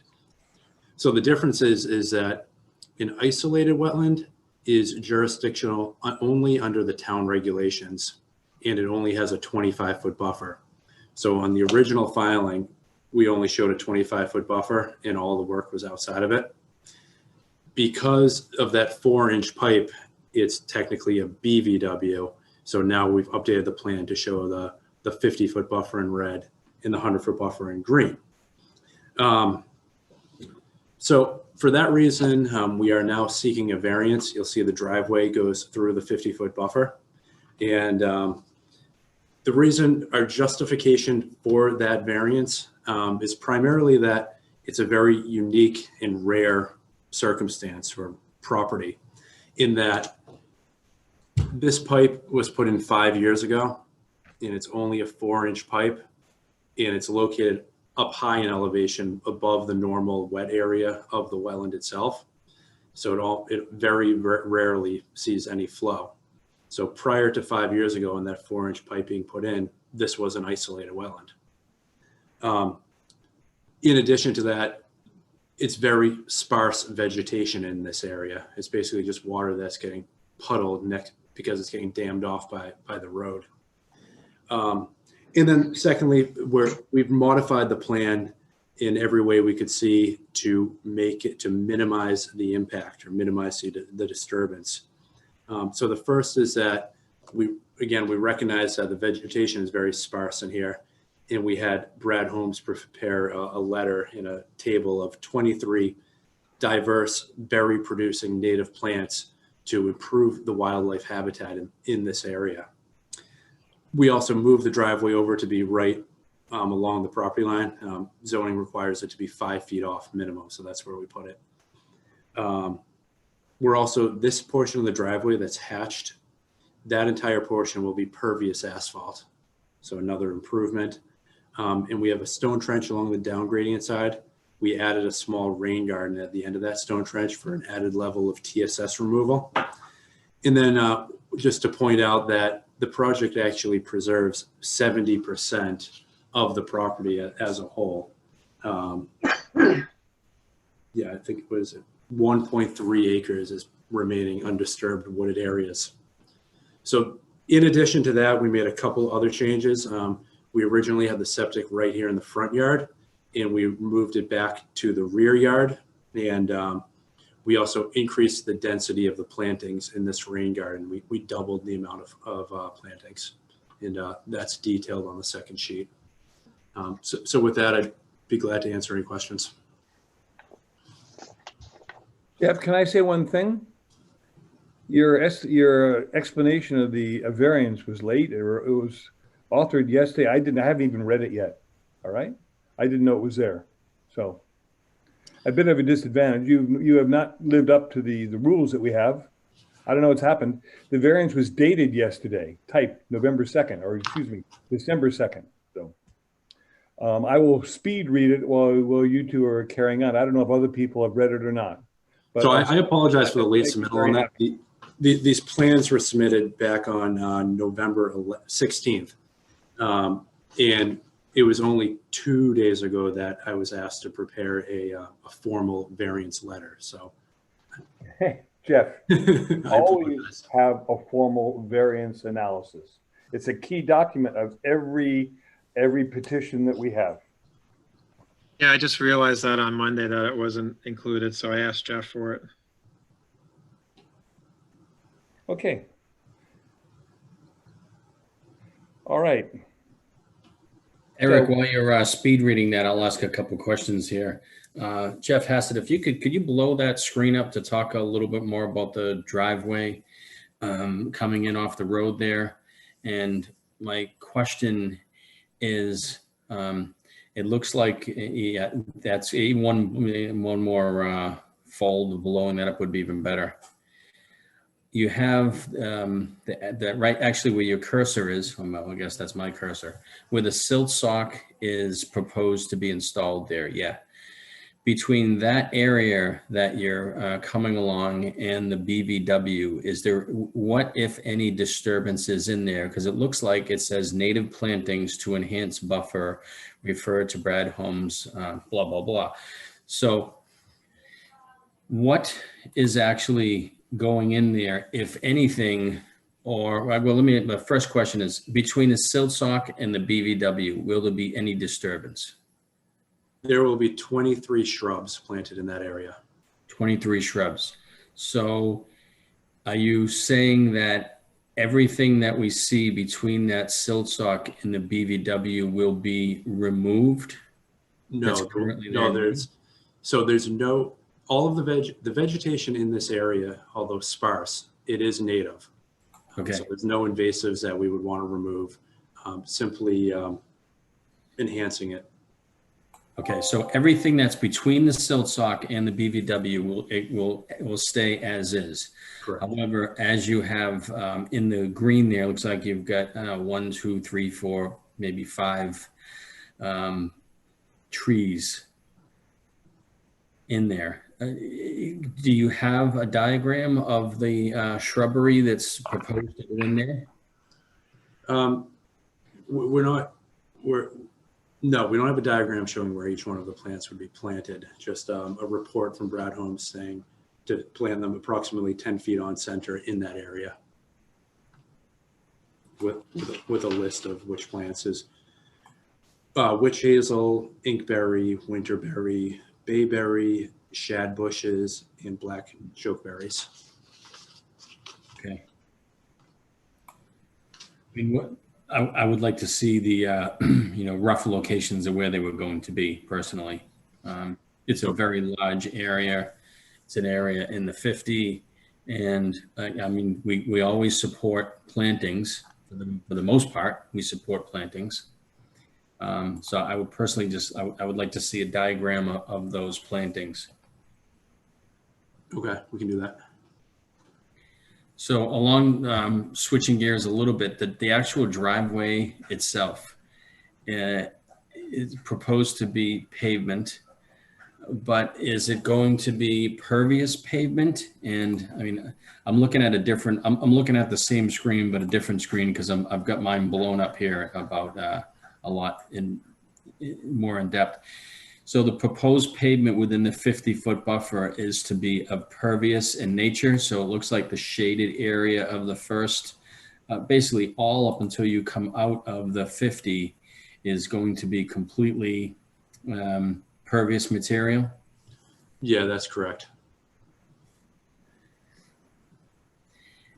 And how wide is the driveway? 12 feet? 12 feet. Probably about as wide as the road out there. Is. I know obviously I'm sure your intention was to push the driveway as far off away from the BVW, giving the 50-foot setback in place. Is that basically the furthest that the driveway could go away from the BVW in order to still meet the setback to the butter's property on the other side there? It is, yes. Zoning requires a 5-foot setback to the property line for a driveway. So right through this area, it's 5 feet. We get a little further away over here, but that's so that you see the way the grade comes up very steep. Right. That's a exposed ledge face. Yeah. That would it's not worth getting into that. So How many feet of that driveway sits in the 50?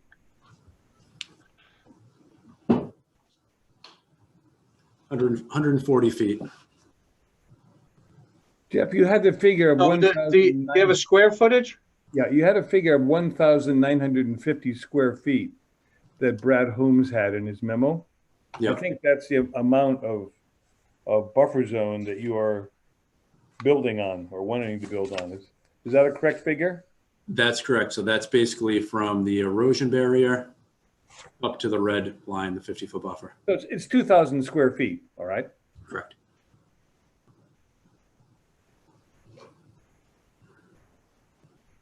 Jeff, could you say that number again? How much is the driveway in the buffer zone? In the 50-foot? Yep. So the disturbance area is about 2,000 square feet, just under. And what did I say? 140. That front portion of the driveway from here to here is 140 feet. Not all of that is in the 50-foot buffer, though. So you're disturbing 2,000 square feet, but your 140 square feet is in the buffer zone? No, we're disturbing 2,000 square feet of land within the 50-foot buffer. Got it. Okay. There's a separate question about it.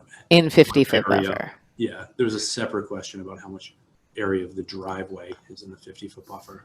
That exact number I don't have, but I can tell you 140 linear feet is at least partially in the 50-foot buffer. And then you mentioned the ledge. Are you going to be blasting that ledge or chipping that ledge? Like, do you have to remove the ledge to get that driveway in over on nope. it's midway down?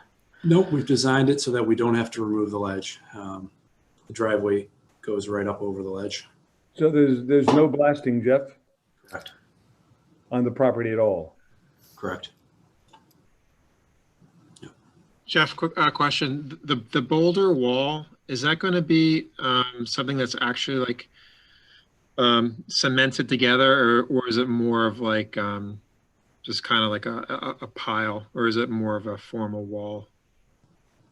I was picturing it being more of a pile. So stacked boulders.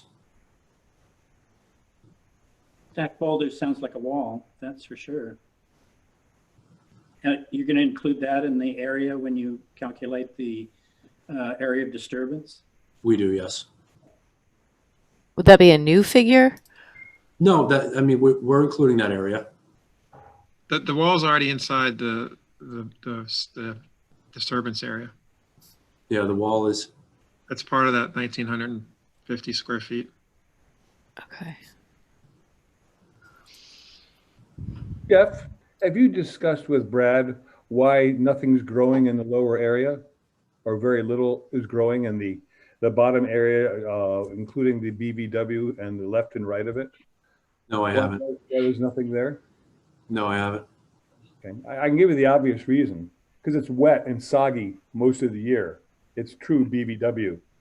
I've been there. I was there Friday of last week after 2 storms, and there was one heck of a lot of water in the BVW.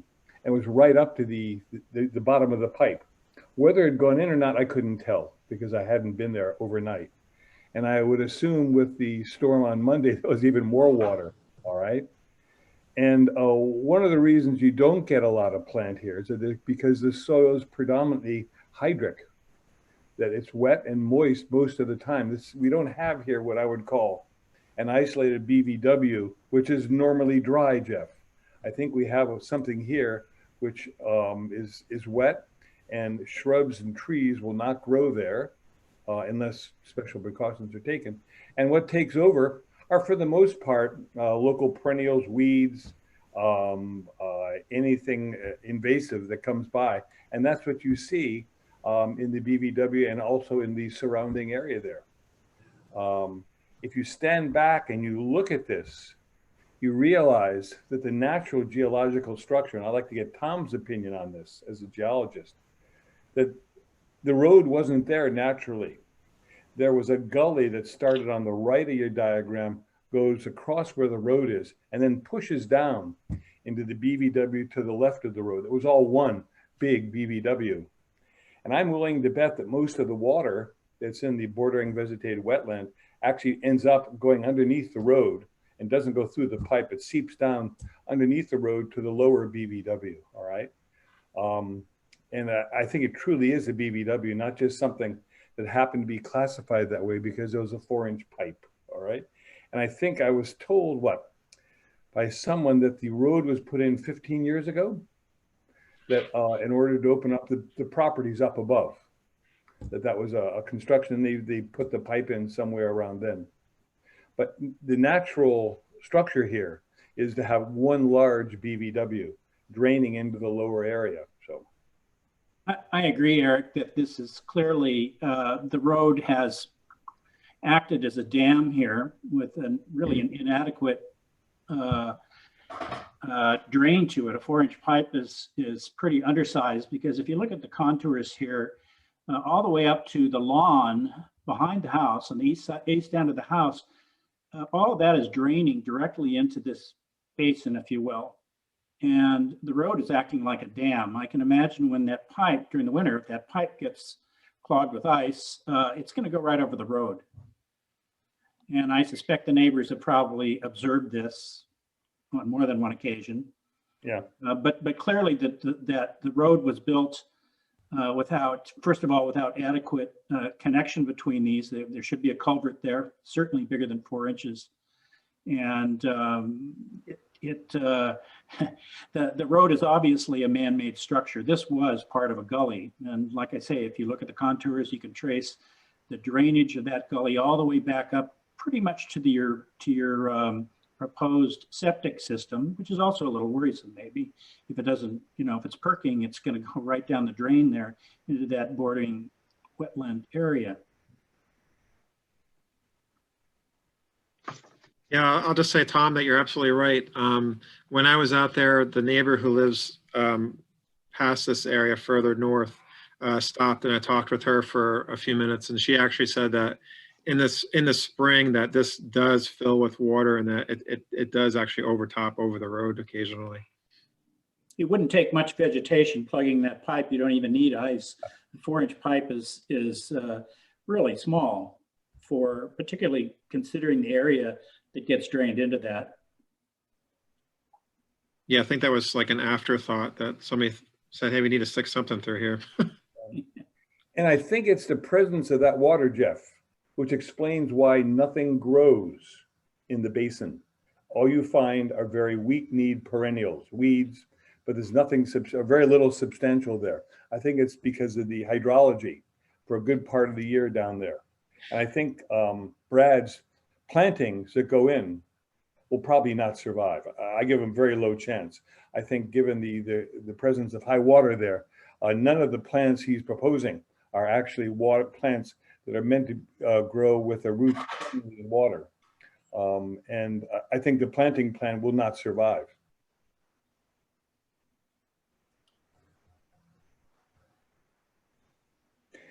Brad, Jeff, I'd like to bring up another issue. Brad's making the point he's going to enhance the buffer zone, all right, by putting 24 plants in. These are fairly common plants. You can buy them at Kennedy's Garden Center. The science shows that the best way to preserve a buffer zone is to leave it. It's not to touch it. It's to let the microbes and the fungi and everything thrive in their own natural environment, processing the pollutants that end up from housing up above, which will be there and will flow down, all right? but it's not to work the place and compact the soil and put bushes in and trees, but to leave the thing as natural, leave the soil as loose, and leave the soil so that chemicals and other things can infiltrate into the soil and be processed by the microbes and everything that's there. That constitutes, in this case, a healthy BVW. Going in and planting it and making it nice and attractive really isn't what this BVW needs to be made healthy. This BVW needs to be left alone and not touched. Just let it be the way it is. No chemicals, no pollution, no one walking through it, no digging, no new plants. Just let it be what it is. And that's the way the BVW is going to thrive. So if we're interested in making the BVW healthy, if this is one of our objectives, I would recommend not to do any planting there, but just to leave it the way it is and let it be what it is, because it's doing very well. It's a healthy BVW right now. Good. It looks like that thing could be about 3 feet deep when it tops up, starts pouring over the road. Yeah. I can see all of our 24 plants being washed away in that, Tom. Well, I would agree with you, Eric, and goes back to my point about asking about what, if any, disturbance was going to be between that silt sock and the BVW. Typically, when we see a silt sock that's in place there, we look at that silt sock and the BVW, and it's basically considered kind of like the silt sock is a line in the sand, right? Like, don't cross the silt sock. Yeah, The silt sock is there for a particular reason. It's an erosion control barrier. It holds back solids, any other pollutants that may come off of the construction site, so that there's no disturbance in there. So I would agree with that, Eric, and that sometimes, just leaving the area be without going to try and improve it by further enhancement is always not in the best interest of the wetland.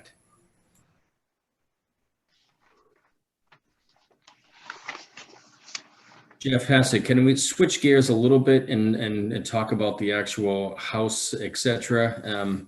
Maybe you could blow that up a little bit. It does appear that as a result of the last hearing here, you've pushed a few things back. I know my personal comment was that the septic system there, which was previously in the front of the house, I felt that that was probably a little too close. It looks like you've now gone back to Plan B and put that in the back of the house, which is obviously would be an improvement to take that septic system further away from the wetland. Can you just talk about that and any other improvements that were made to that side of the project?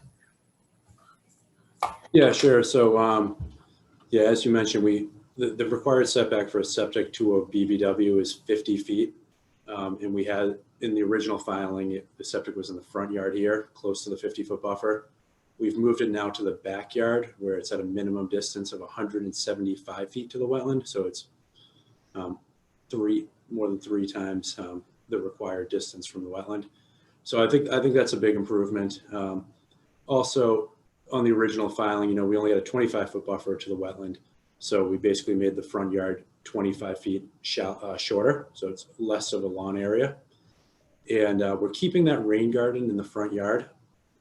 That rain garden is controlling the stormwater running off from the pretty much the entire back developed area, holding the water back to kind of puddle in this area before overflowing and going into the BVW. So yeah, there was a concern before about, or you commented on this being a wet BVW. We're actually reducing the volumes of runoff from this area by about 70% by creating these additional pocketed areas and stone trenches and roof dry wells. So that could be an improvement. Certainly Dolan Lane is everything in the dry well is going down into the BVW. It's percolating down into the soil and will end up in the BVW, right?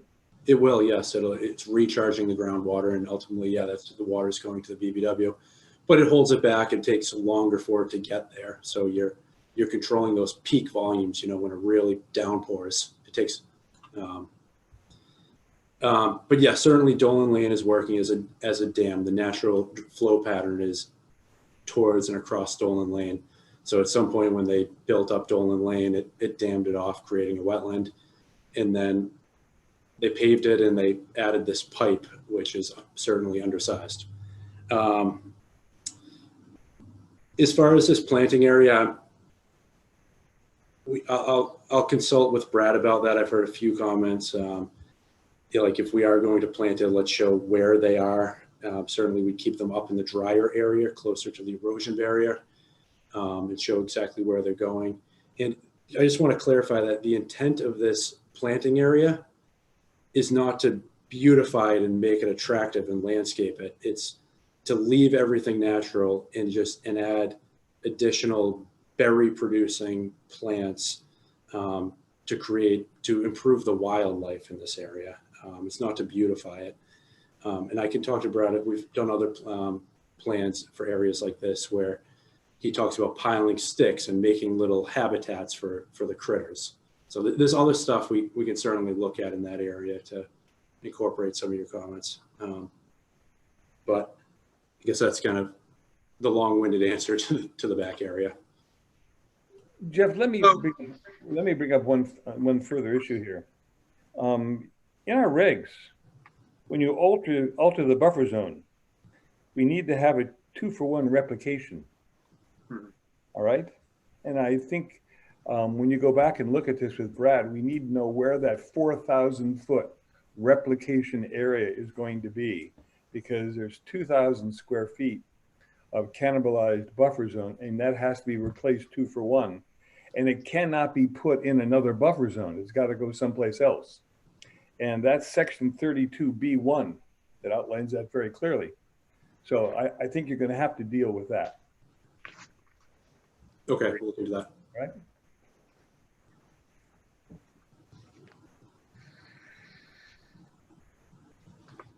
All right. How do you replicate buffer zone? As it says, you put buffer zone plants, buffer zone soil, you mimic the hydric qualities of the buffer zone that you've eliminated. All right, and you recreate as best you can. You bring in, as our rules say, Jeff, I'm a bit surprised you're asking it, but you bring in buffer zone soil. All right, it's all explained there. But it can't be in another part of the buffer zone, and I don't know where you're going to put it here. So maybe that's something we should think of. Maybe there's an artful way of doing it. I don't know.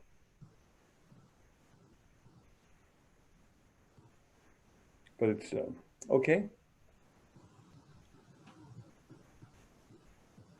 I think the other issue, Jeff, is that you and Brad, or whoever's working on it, need to think of how we can conceive of this in providing a variance to work in the buffer zone, given the criteria that we have. Unexpected, urgent, all these other things. Because it's hard for me to see much of any in this project meeting the one-liner definition of characteristics of a project that justify a variance to work in the buffer zone of the resource area.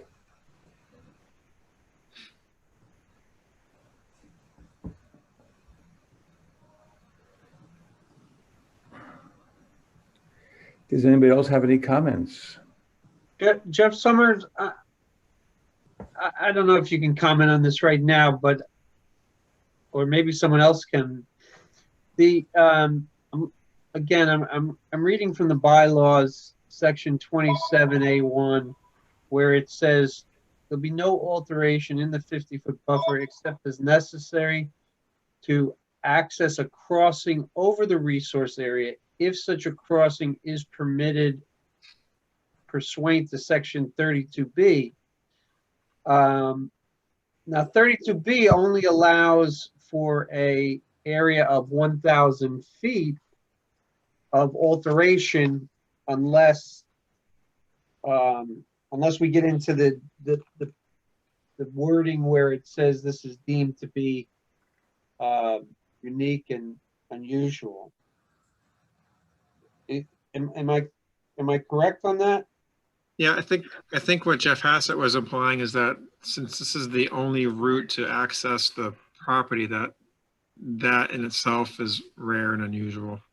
I believe also that's stating that if you have to cross a wetland to access the upland portion, that you can disturb 1,000 square feet of wetland. In this case, we're not disturbing the wetland at all. No, I think it actually says 1,000 square feet of inner buffer zone. Buffer zone, Jeff. Okay. And talks about wildlife habitat and other things being disturbed. So which we're talking about the buffer zone. We're not talking about the wetland itself. No, it's the buffer zone. Right. It covers both, Jay, very explicitly. Well, it's better to disturb the buffer zone than to disturb the wetland. 1,000 square feet of resource area, Read further, Chris.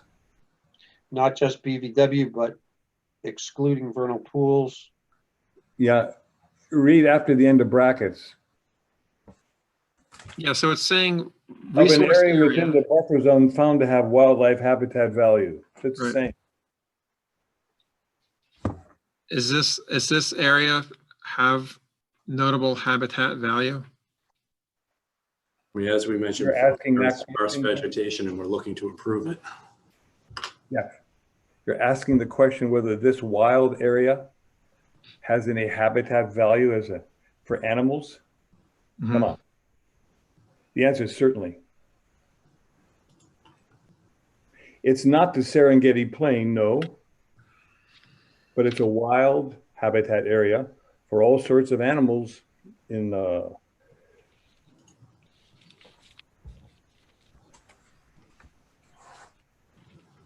Jeff, do you know how much fill is going to be needed to broaden in there? I'm looking at the contour lines here.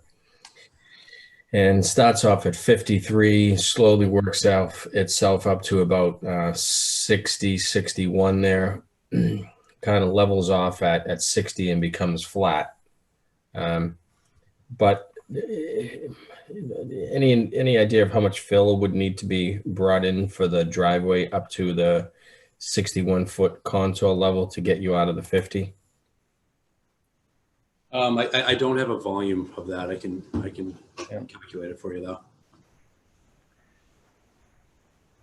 Jeff, let me ask you a question.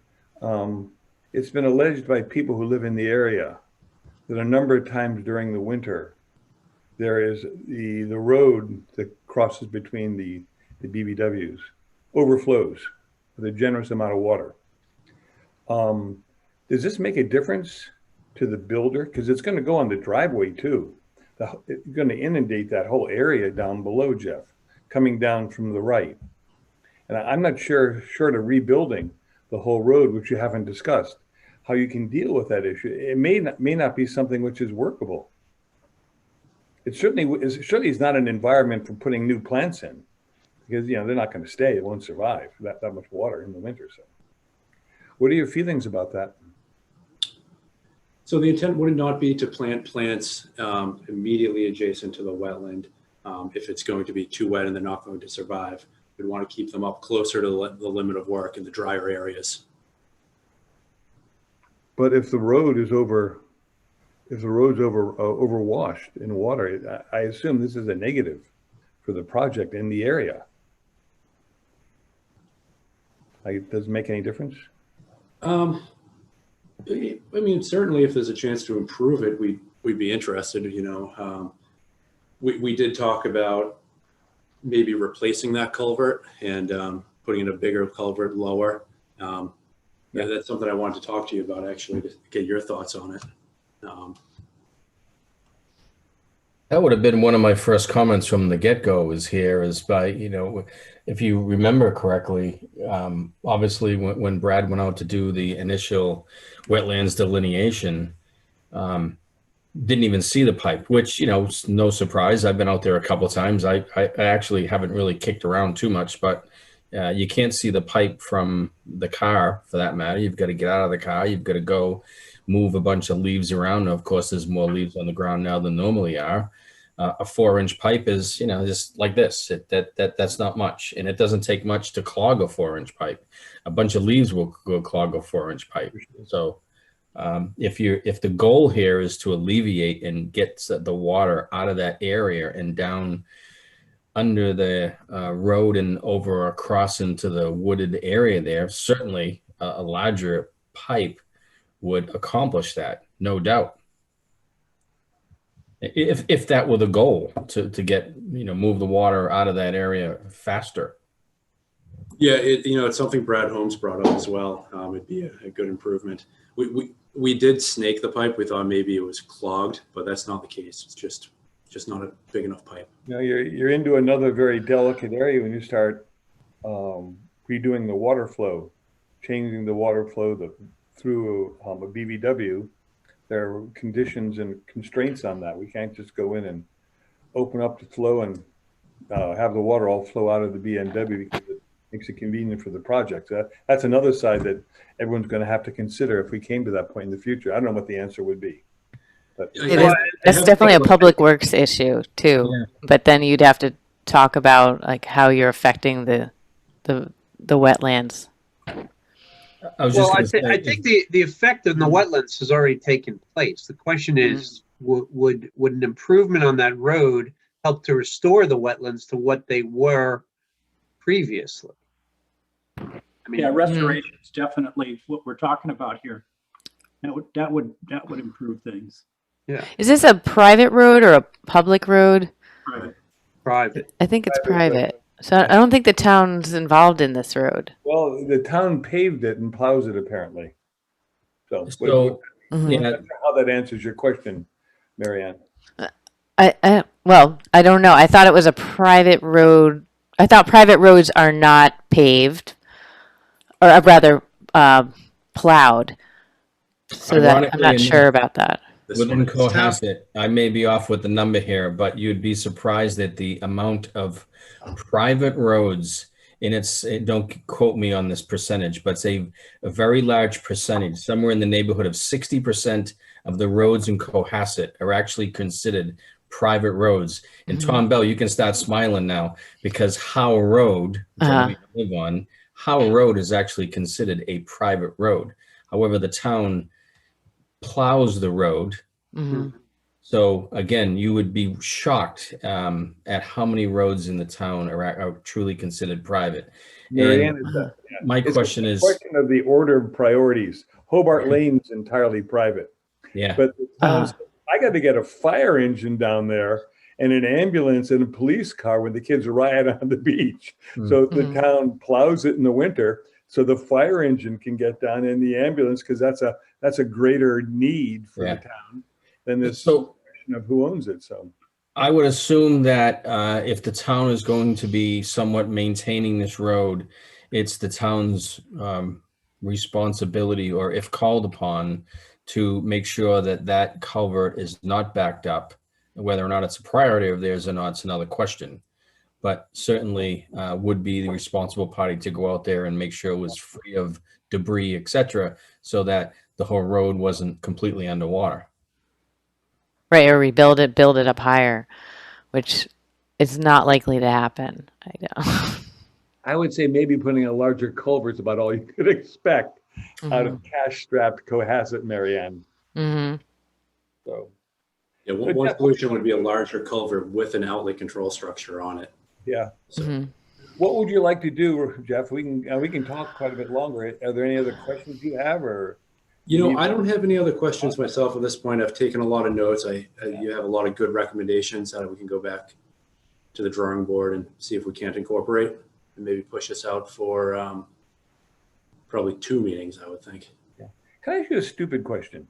Is it any way to get an easement from the guy that owns the property to the right and the left of this area to put in a driveway over that easement to a house that's further back, and avoid having to go in this area that we're talking about now, but to come in from the side or up above?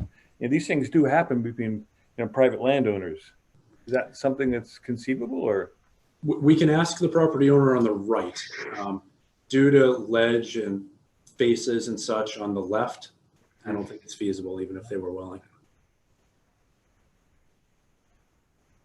Eric, no question is stupid. They're all important here.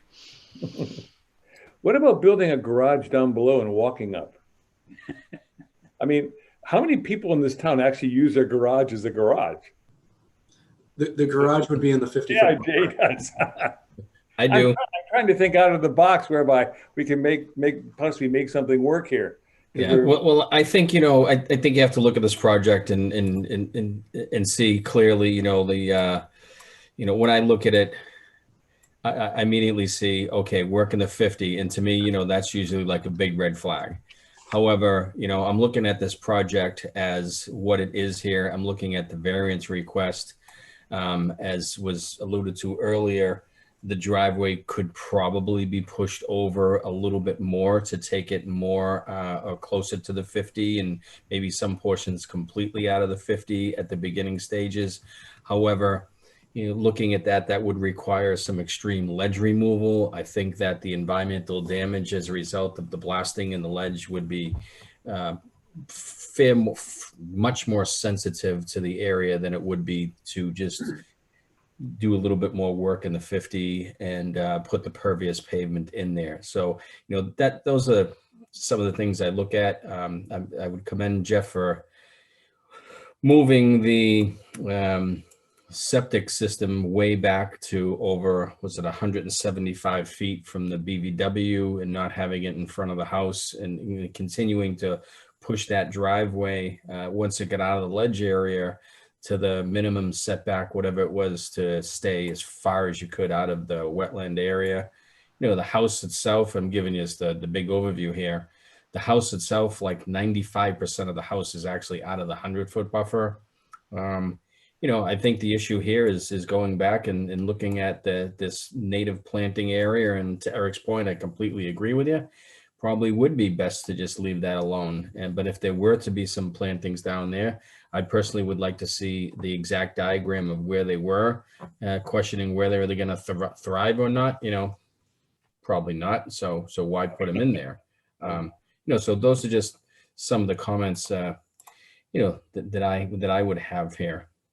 And again, I could commend you for putting in at least the pervious pavement area, as opposed to a straight asphalt and non-pervious pavement area in that area.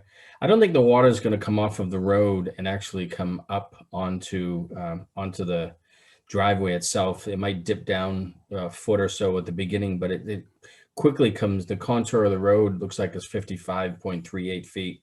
And then it quickly comes right up to 56, 57, 58, and then plateaus up at around 60 feet for most of the driveway. That's 5 feet above the roadway. So, the driveway itself is, for the most part, above the elevation of the roadway. So there may be a little bit of spillage that comes on, but for the most part, it's not going to go in that direction. Well, you got some work cut out for you, Jeff. I would just encourage you to be mindful of the constraints we have in approving this, as you and your what's his name, sit down and redo your plans, because you don't want to spend a lot of time putting something together that has a good chance of us not accepting, because we want this project to be successful. And I'm not sure what we can do at this stage, but if you have any questions, certainly ask Jeff, and we'll try and give you feedback along the way, because it's not our job to put a permanent blockage on the project. We have certain things we have to protect along the way, and whatever we can do to work with you to get your side successful, I encourage you to pursue it. All right. Great, thank you. And we appreciate you working with us. Not an easy project. I'd like to make one other comment, because I think it's worthy of consideration. If this project were approved in a form similar to what it is right now, it is it's the last kind of opportunity to limit what vegetation can be removed behind the house. And if this project is like so many others, a homeowner would move into it, and the next thing they would say is they want lawn for their kids to play in. And if I'm not mistaken, I mean, there's a point where there's no jurisdiction over them moving vegetation beyond the 100 foot. At least at some point, that's true. Correct? Mm. So I think it's worthwhile in this effort to develop this land would be something that's suggestive of the fact that there could be a give from the developer side of things that suggests that perhaps as part of this overall plan is some easement that suggests that woodland, which is feeding that wetland, would somehow be preserved in at least some portion of it in perpetuity. Okay, I'll talk to the developer about that. You know a vehicle that can do that, Chris? No, you can do that, Eric. You can say that there's a condition that as of a certain point on the property, it should remain forested in perpetuity. And actually, when we went over that in the MAC classes in October, so you can do that. Yeah, but okay, all right. Mm-hmm. I just throw a last minute comment in here. I obviously know this is a sensitive area by working in the 50-foot area here. I think that if we're going to move the project forward, or if the project were to be approved, to the applicant and the developer would certainly want to make sure that the rare and unusual circumstance is met. I was looking at the variance. I think you've hit on a couple things here. But again, if this project were to continue to move forward, that we all just want to make sure that it's done in a right manner. Because as you know, variances are rare and unusual. So I think there are some rare and unusual aspects of this application here. I won't get into that right now because there's certainly a little bit more work to be done before we further entertain it. But I just want to make that clear. And if I may add on to that, it is the burden of the applicant to show that there is no detriment to the buffer and the wetland. And just because a soil scientist or environmental scientist says there's no detriment doesn't make it no detriment. So I think there has to be kind of evidence which suggests that the condition of that wetland and buffer is such, and that post-development it would be such, and that the evidence would actually support the conclusion rather than just a paragraph which says, oh, there's no detriment. What type of evidence would you need? Like Well, specifically what would? I'm not a ecologist, so I can't actually say that, but I think that as when Jeff presented this, he said that Brad Holmes said that there's no redeemable vegetation. Well, okay, now prove that to me. Show me photographs. Tell me what's there. Tell me what could be there if it was a healthy wetland, and prove. Give me evidence. Don't just say. I mean, you can't go into a court of law and say so and so killed someone. You got to give them the evidence that actually proves that that's the case, and I think that's important.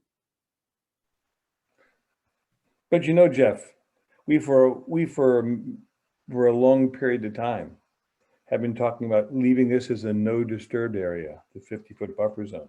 So that's a wall you have to climb, Jeff. All right. The wall's against you. It's going to be a hard go. What Chris said is absolutely right. All right. You're going to have to prove that there's no microbiological, ecological negative effect on this flourishing BVW, because it's a very healthy BVW. And how, Summer said, how do you do this? I said, I don't know. We've never done it before. All we've gotten from people are these simple little memos from Brad saying, oh, it's got no effect on it. Well, I think this time we're going to somehow have to go into a bit new area, as Chris is saying, and maybe be a bit more innovative in how we deal with that issue. Otherwise, it's going to be hard to go forward. Okay.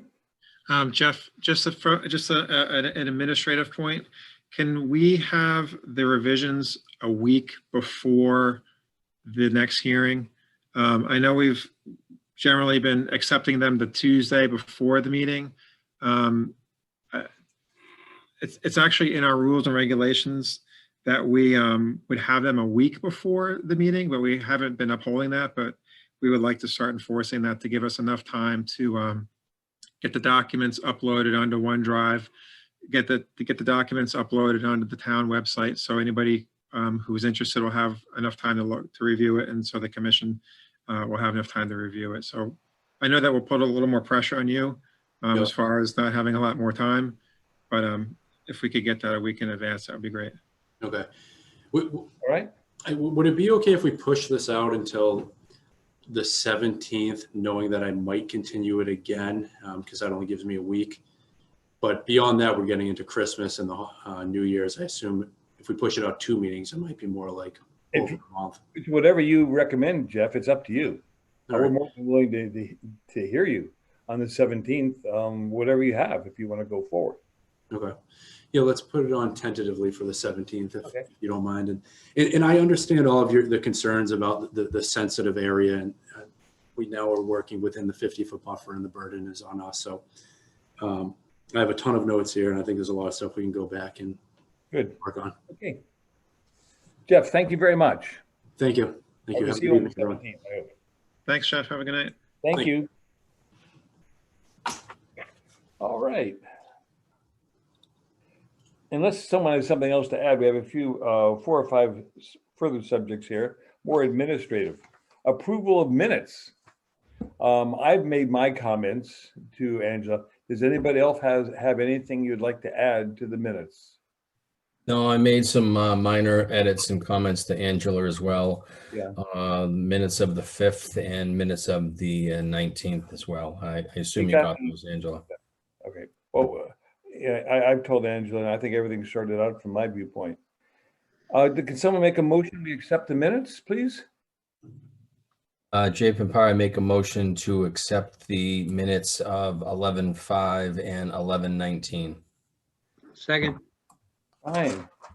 All right, well, let's take a quick roll call vote on that. Kathy? Kathy Berrigan, aye. Eric Eisenhower, aye. Chris? Aye. Jay Pimpare? Aye. Mary Ann Weatherald? Aye. Okay, so it passes 5-0. Super. Angela's happy. Now, approval of 2021 meeting dates. You've all seen those? Yes. Nothing's an issue for me because I have no children. I got grandchildren and they don't have any school. So I have no idea when the winter holidays are or anything like that. So I can't give you any input on this. We But- don't either at this point. What's that? We don't either at this point. Okay. Are there any issues we should try and cover? I always take into consideration the February vacation because a lot of people do go away. Okay. So we try to work those minutes around the February vacation. April, we find isn't as big a deal as February, but we can always change it. But we have taken like the holidays, a lot of stuff into consideration when I prepare these. Well, thank you. Fine. Thank you very much, Angela. It's a lot of work and we appreciate it. So we'll go ahead with the schedule as is. All right. Okay. Next, appointment liaison to affordable housing trustees. Did we ever have one of these in the past? No, Yeah, actually, Jack Creighton had been the liaison to the Affordable Housing Trust for a number of years. Unfortunately, we had not replaced that liaison, but as Angela had pointed out earlier to me, yes, we have had a liaison. It hasn't not been a big heavy lift, but, and I imagine it only comes into play when in fact, if an affordable housing project would have some conservation issues, they could consult with the liaison in advance. I don't really see any other heavy involvement on that one. So I would guess it's not a big time requirement for that? No. Or do they have to attend all the meetings? For example, I'm with the CBC. I have to go to all their meetings. All right. Yeah, no, this is just a liaison. It's not so much like a committee member. All right. Okay. Mary Ann, you are the liaison with the open space. Chris has the harbor. Jay's retired. Tom's got. I don't. You know what? I would actually, unless somebody else wants to do it, I'm happy to take one for the team for the next 8 months. Okay. Pave the way. Angela, we have a volunteer. unless Catherine, unless you would like to do it, Kathleen. I will consider the next liaison position. Okay, fine. All It'll right. be Jay, available July 1st, 2021. Okay. Thank I'd you. like, I'd like to We have to have a vote on nominate that. Jay for liaison to the Affordable Housing Committee. Second that. I second that. Mary Ann, you're on. Okay, let's have a quick vote. Kathy? Kathy Berrigan, aye. Eric, aye. Chris McFarland. Aye. Jay Pimpare, you gotta vote for yourself. You're I'll aye. abstain. Marianne Weatherald, aye. All aye. So it passes 4-0 Great. with one abstention, I guess. Mm-hmm. Makes it complicated, Angela. Nah. Okay. Conservation agent update. Jeff, any issues? So I just wanted to mention that I don't know if you guys know, but Bob Egan's retiring. I know he's been talking about it for a long time. He's worked for the town for 30 years. So they recently hired a new building commissioner, John Hadley. I don't really know much about him other than that he was, I guess, a builder for several years, or decades, I should say. And I think he worked for the town of Situate. He was also, most recently, he was the deputy inspector for Hingham, and he did that for about 10 years. Yeah. He was also an inspector in Situate, and prior to that, he was a builder. And I've only worked with him for a week, and he seems like a real good fit. Okay. Yeah. Thanks, And Angela. what is his name again? John Hallen, Hallin. Okay, I'll give him a call. And he said he suggested that he wants to sit in on one of our meetings just to get a feel for it. So might be because he's already done zoning, planning. He did a lot this week. So Tell him when you see him, Angela, he's welcome to join us anytime. All right. I did already. We look forward to meeting him. Okay, conservation chair update. I'm trying to think. The issue on Nichols Road we've discussed in the past has been sorted out. All the parties involved have reached agreement, and that is being taken care of. May I comment on that? I'm assuming that it's the property that's currently wrapped in blue. Is that correct? The house is under construction. It's all wrapped in blue paper right now. No, That's not the house? no, a completely separate issue. This concerns the trees that were cut down. Right, but is it not part of that property that's under question or no? The house that did the cutter, his house is being sold. So I don't think it's that. And the cuttee's house is not wrapped in blue. So I'm not sure which one you're talking about. This is on the corner of Jerusalem and Nichols. And I don't want to go through names or anything else, okay? But there was this question of cutting down trees. It's all been resolved. No, I understand that, but I drove up Nichols Road today, right off of, am I off of Jerusalem or am I off of Atlantic at that point? You're in Jerusalem. At Jerusalem. I don't know. The houses that we're questioning are not. Oh, no, that's Atlantic. It's Atlantic. Yeah, it's the other side. We're close.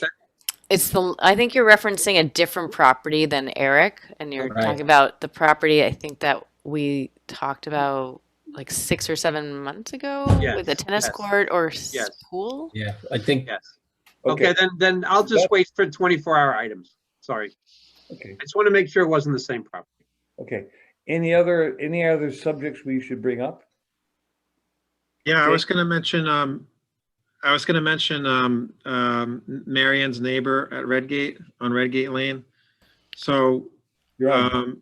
I talked to Marianne a little bit about this afternoon, and so I don't know if everybody's aware, but what the situation there was, so maybe a month or so ago, Marianne called me and said, hey, my neighbors are planning to take down a bunch of trees, and she was concerned that there might reach the 5,000 square foot disturbance for requiring a stormwater permit. So I met out there with the property owners, and they showed me the trees that they wanted to take down, and I determined that it was going to be less than the 5,000 square feet of disturbance.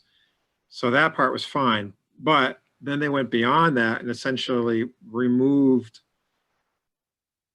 most of the lawn on the property. So Yeah.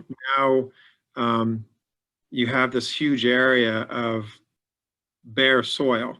And so I went out there today with my measuring tape, and I roughly came up with 15,234 square feet of disturbed Big number. land there, which is now bare soil. So, why they did this now and not wait for the spring and just do the whole project all at once, I don't know. But the intent there is to resod the land and replant some trees and landscaping and shrubs, and they want to put a row of I guess evergreens of some sort in the back for a barrier between the two properties. So obviously the 15,000 square feet of disturbance gets us involved, because now you're looking at the stormwater management bylaw. So my suggestion on how to deal with this, I think, would be because they're not planning to do anything until spring, is to, my suggestion would be to issue them an enforcement order to stabilize the bare soil, professionally stabilized by whatever means they choose, whether it's permeable geotextiles or hay bales, etc. Yeah. Whatever. Yeah, with netting, so that the soil is stabilized throughout the winter, and then to also install silt socks at the low end of the property. I think beyond that, I don't really think there's much more that we could do. It's fairly flat, isn't it, Jeff? It is relatively, yeah. The property kind of actually sits in a little bit of a bowl. So like Marianne's house is uphill a little bit. So it's not going to flow into Marianne's. No, the only way it wouldn't even go onto the neighbors or into the street for that matter. It would flow down to the south side towards North Main Street. So that's why I'm saying, they should put silt socks in that area. Yeah.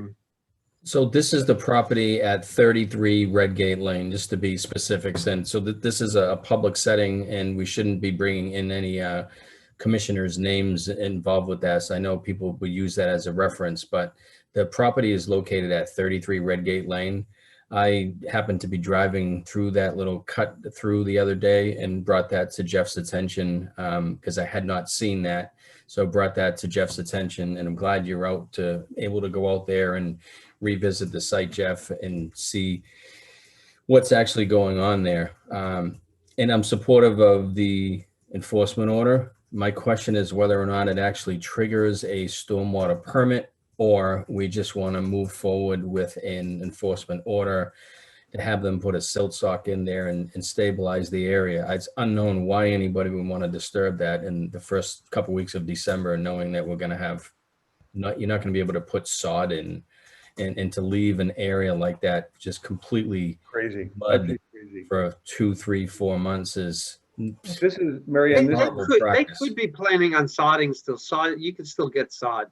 yeah, but it's not gonna hold, Chris, is Yeah. it? Sure, Well- I think the intention is to sod it'll be now. fine. You could Mhm. get it. Mary Ann, Yeah. this is being done by the individual who died's daughter? Well, I don't know. I don't know the owner. I don't think that's necessary for this But- conversation, yeah, but because- Well, yeah. Can I It's ask Jeff family, Summers? right? Jeff, what was the actual conversation? What is the intent if we're going to move forward with some type of an order, which I would support?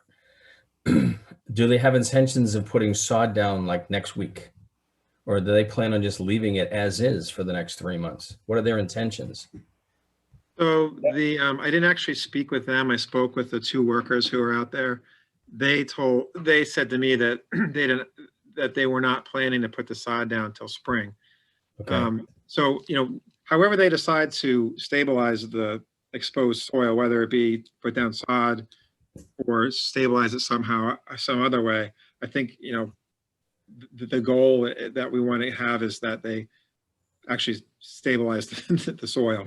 okay, So I think it's I have no- important I think it's important to stabilize the soil in the back of the property too, which abuts Jerusalem Road. There's a cul-de-sac, Jerusalem Road, which used to be the Logan Estate. I think that's important in that area as well. but they should do the whole thing, Mary Ann, shouldn't they? I mean, there's no reason just to do part of it. I think the comment whole would thing to should be stabilize- wrapped. Mhm. My comment would be to stabilize the whole area, any area that's disturbed, period. Yeah, if you'll touch bases with someone higher up, hopefully, than the workers there, because I think that's where the decision has to be taken. Well, if Yeah. we have an enforcement order, Jeff's gonna have to either hand deliver that or mail it, and they'll probably be calling him.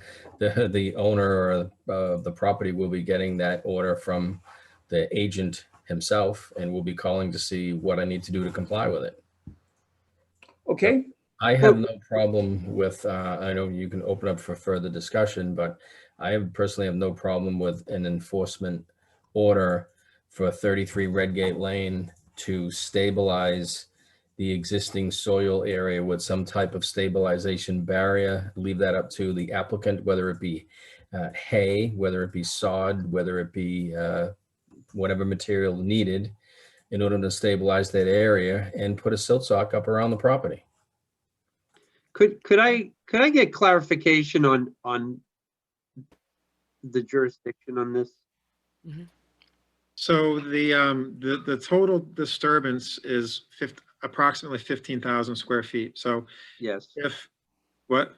Yes. So if you disturb 5,000 square feet or more, that triggers the stormwater management bylaw. So that's how we get involved. So by disturbing I 15, thought you told me, Jeff, that there's disturbance and there's temporary disturbance. right? And if it's temporary disturbance, then in fact it doesn't necessarily trigger the stormwater. Right. So if they were to, remove this lawn because it's in, crappy shape, and then put down, immediately go ahead and put down the sod, then basically there's no alteration. But if they're going to remove all the lawn and it be exposed soil for the entire winter, I think that needs to be addressed. If they were to, You mean like 60 Reservoir Road has been for 2 years? what do you mean? Where are we going with this now?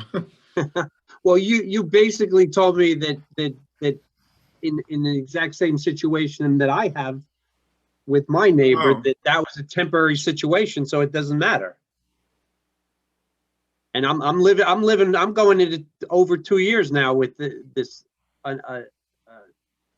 disturbance next door. So, anyway. All right, well, I don't have all the details on 60 Reservoir Road in front of me, so we can talk about that later if you want. Jeff, question. No, I don't. I actually don't want to talk about it. I just don't like. I obviously was given information about what was temporary versus permanent that was not thorough, so that I found myself kind of backing away from an issue, which obviously could have been an issue, so. Okay, Jeff, this temporary disturbance, is it written into the stormwater bylaws, or is that you interpreting it so it's workable? That's Does it my say interpretation. temporary?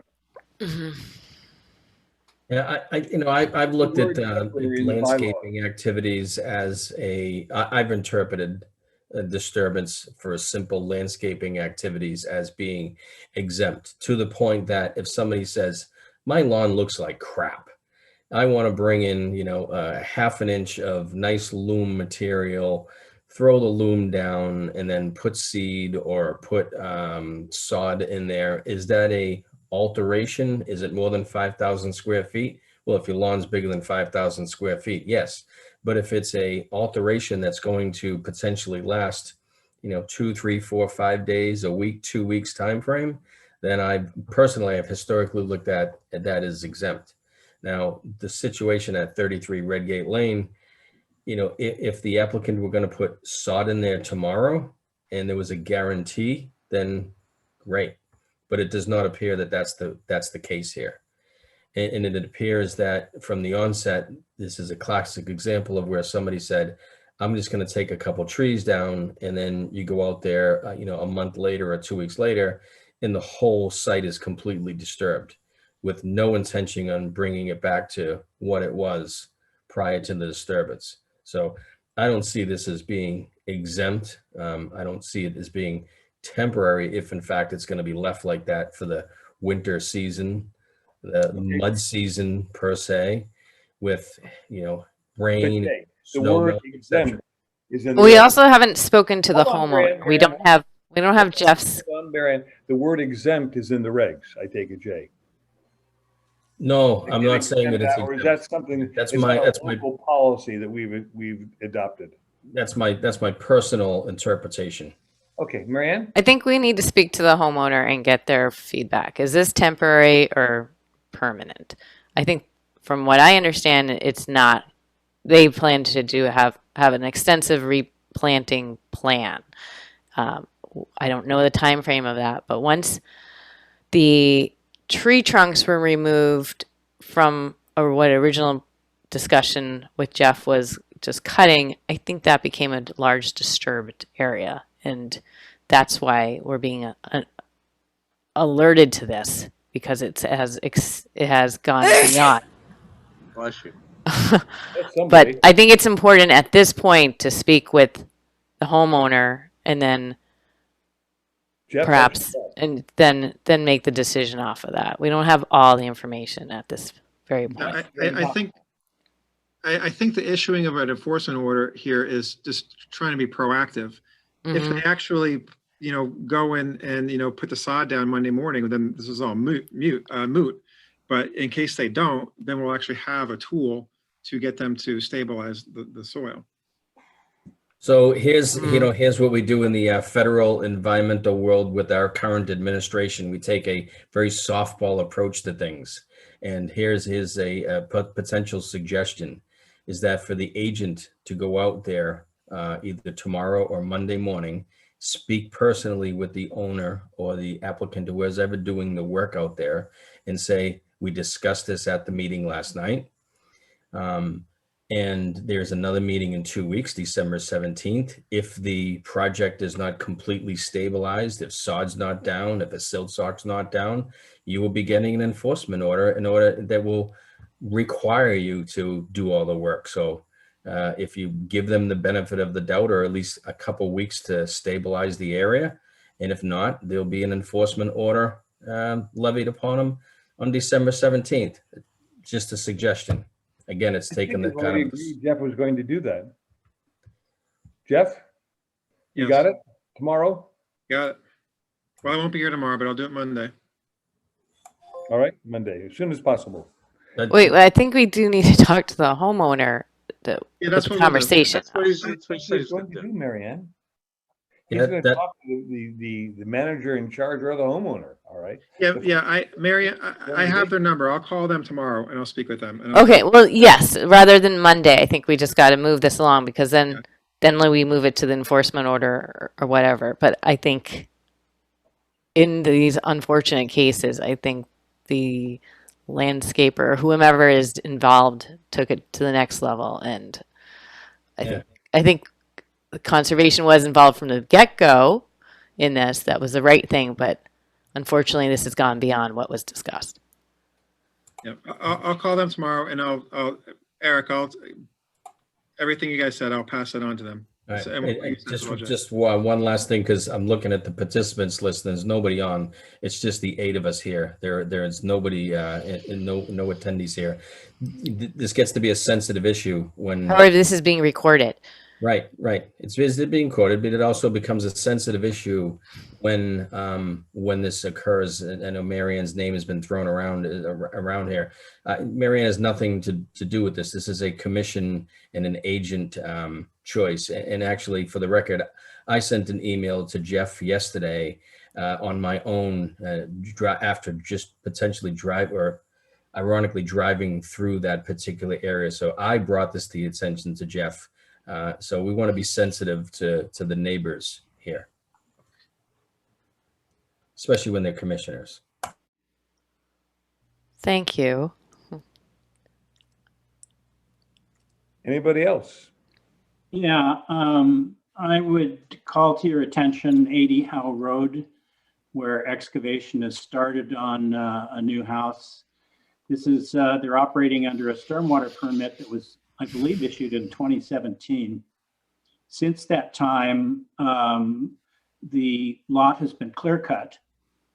So the conditions that exist now are different from those that existed when the stormwater permit was issued. This is Baldwin or? No, No, how? That was formerly, Brian Baldwin's Yeah. lot. He sold it, I think, approximately within the last 12 months. And now they are doing some pretty extensive excavation, doing blasting, have several big excavators up there. But the clear cutting was done while it was still Mr. Baldwin's property. Is this way in the back? My recollection from the 2017 stormwater permit was that there were quite a number of trees that were identified that were to be preserved. And I can't say for sure whether all of them were cut down or even which ones were cut down, but we went from having a relatively forested area to pretty much a clear-cut area. I walked on it the other day with the guy that's doing the excavation and saw that it really had been cut all the way to the top. So just calling it to your attention. You were in your job then. Can you give us any background to this, or is it too long ago? I'm sorry, what? I'm talking to you, Jeff. Yeah. Oh, yeah, sorry, I was taking some notes. Yeah, so the tree removal was part of the project. That's where they're going to put the house, was where the trees were. I think they've gone a little beyond that, though, Jeff. They've really pushed it right to the pretty close to the property boundary. And I don't know whether they cut down just the trees that were approved to be cut or not, but it's probably worth going up there and having a look. Possible, Tom, Okay. is it possible to go up with the approved plan and look and see and say that tree was approved, that was not approved? Or is the project moved along so far that that's no longer possible? Well, you can certainly see what's been done up there now, and you should be able to determine whether the trees that were stipulated to remain are still in place. You can do that. Okay. Is this, where on Howe Road was this? Is this, this isn't Tad Lane. You're saying on Howe, was this between Diab and Howe? Is that in that section? It's on Howe, and it's right next to the, it's just the lot west of the one that the Davis brothers had excavated and built on. In fact, Brian Baldwin was the owner then and built a spec house there. Oh, okay, on the corner. Yeah, the corner house. Now it's Right. the house I to the suggest west, you and I make next You lot. and I take a trip up there next week. Okay. Monday, Tuesday. Are you in, Jeff? Yes. Why don't you and I go up and have a look, and we'll get the plans out and see what the situation is, okay? Okay. I think one of the, I drove by there today. I go by there quite a bit and have noticed that. And I thought my house had blew up around noontime when they set off one of the blasts. If you were home, Tom, you had to feel my whole house shook. And I'm probably about the guy that's doing the excavation has my number, and he calls me 5 minutes before so I can get my dog in my car and leave the area, because the first shot my dog was insane. maybe you could shoot At least me. you're not loading a shotgun, Tom. Maybe you could Dog is shoot me. dynamite shy, not gun shy. That's different. Send me a text when that's going to happen again. But I think more importantly here, because the blasting is not a conservation issue, unfortunately, is the silt sock.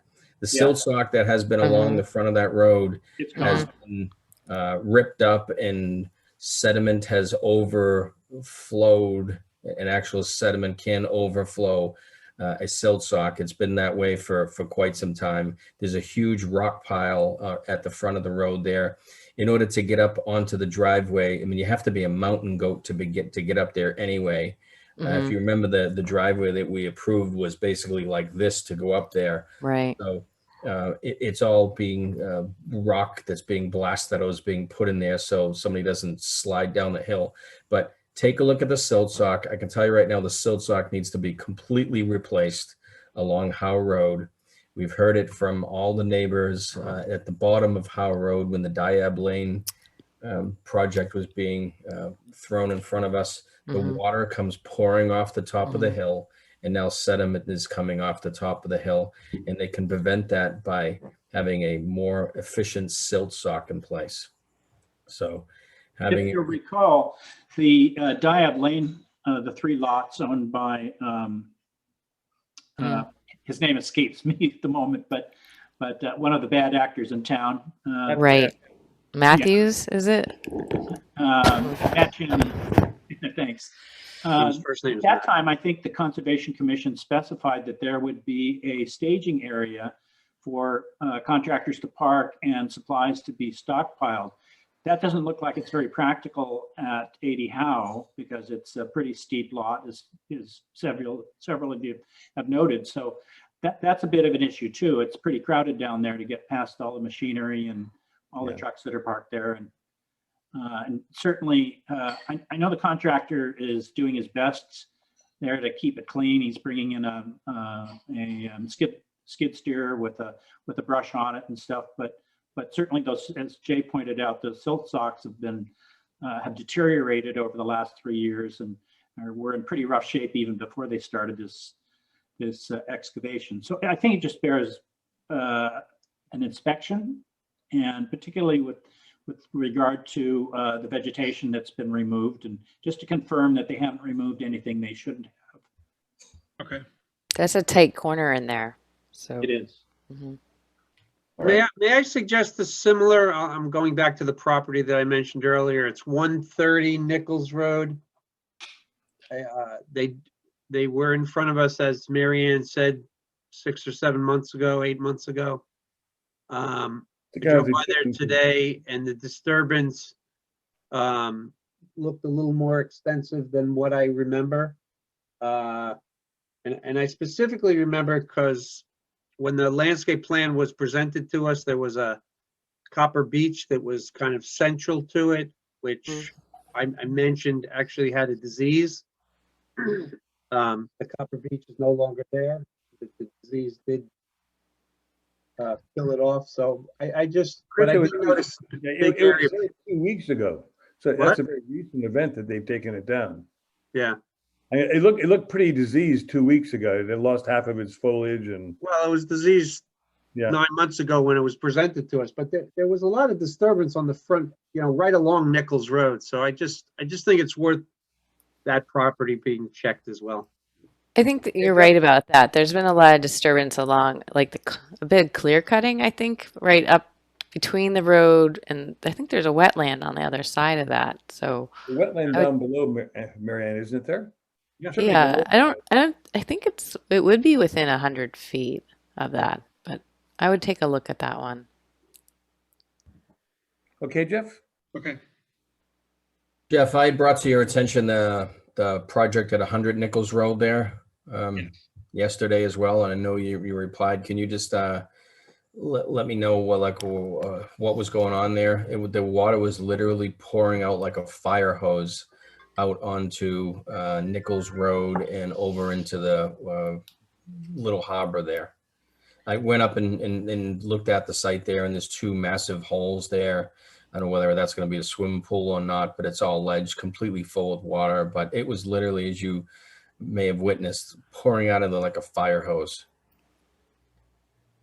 Yeah, so when I drove up there and walked around, I knew it couldn't have been stormwater coming off of that corner, because just, there's nothing really to channel all that water right into that corner. So I was looking around and I saw the holes too, and I was thinking, oh, they're probably pumping out the water in the hole that's going to eventually be the pool.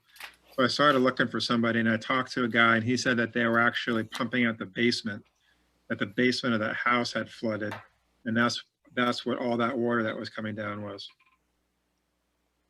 Okay. I mean, I think, I should have said this to them while they were there, but, or when I was there, but, if you're going to be pumping out the, you need to get rid of that water somewhere, but not to channelize it as much like that. If they could somehow put it in an area where the water can flow out and disperse rather than be channeled right down the side of the hill. I should have mentioned that to them. When you saw the water, where did it end up? In the little harbor? Yeah, that's where eventually we will go. They're building that new house right across the street. The one that was a knockdown rebuild. I don't remember the name of that one, but it would go on behind house. Shouldn't the water should always remain on the property, not off the property? Right? In theory, yes. It doesn't hold for pools, does it? Yeah, well, again, No. you're talking about just a couple of contractors who want to just get the water out of sight, out of mind, off the property. Once it's off the property, don't really care where it goes. I'm surprised that nobody actually calls the building office and says, hey, what's with the fire hose going out onto the middle of Nichols Road, which is overflowing into Little Harbor? There's like 500 cars every couple of hours drive right through there, but I don't know. I called it into Jeff because obviously it was coming from a active construction site, so it wasn't just your normal stormwater. Speaking of an active construction site, and I suppose this will come up at the next following meeting, but that I sent some pictures to Jay about, I guess it's 137, which we'll discuss in 2 weeks, but there does seem to be a lot of drainage or water, or it looks like it's far from the road, or it's a lot of mud, and I just wanted we should take a look at it for the next following meeting, but I think everyone should take a visit. Of the house down below. It's coming out of the basement? Yeah. Oh. Most of the water, there's a lower house at 137, all right? Mm-hmm. The lower house. 187. Base 187. I'm sorry, are we talking about different things, Marianne? No, I'm just looking. 187 Atlantic Ave. 183. Right, 183, 187 Atlantic Ave. It's 183, 187, but there's a ton of mud. Lower house's basement is flooded, and they have a 3-inch pipe that runs nonstop, taking the water out. Remember, we did it a year ago, and I told you this: you shouldn't build here. Well, the place is overwhelmed with water. They don't know what to do with it. They're pumping it down. It's going into the BVW, and that's about all they can do at this stage. And it's a mess. Are we sure it's that right house? It's not the house up above? No, the one up above has the drain being dug on the side, where it's all dug up, and they're putting in the soakaways and all that. Right, that's the heavy mud. It's like a river. Yeah, but down below, all right, they're just pumping directly into the BVW. All right. Okay, okay. Everyone should take a walk through there before the next meeting. It's disastrous. So I don't understand which house. It's the house that's right on Atlantic, or the one that's deeper into that lot, towards the structure that had been torn down? Tom, I think it's both houses you need to look at. They Okay. both have Yeah. significant water problems, okay? Go down the driveway and walk around. It's impressive. You put up a big fence too. Hmm. Nice guy. Oh, there's a lot of discussion here about. Yes, let's move on, but I just wanted to alert people to walk through that. Oh yeah, no, it's all good stuff. I'm just saying a lot of discussion about, go take a look at this property, go take a look at this property.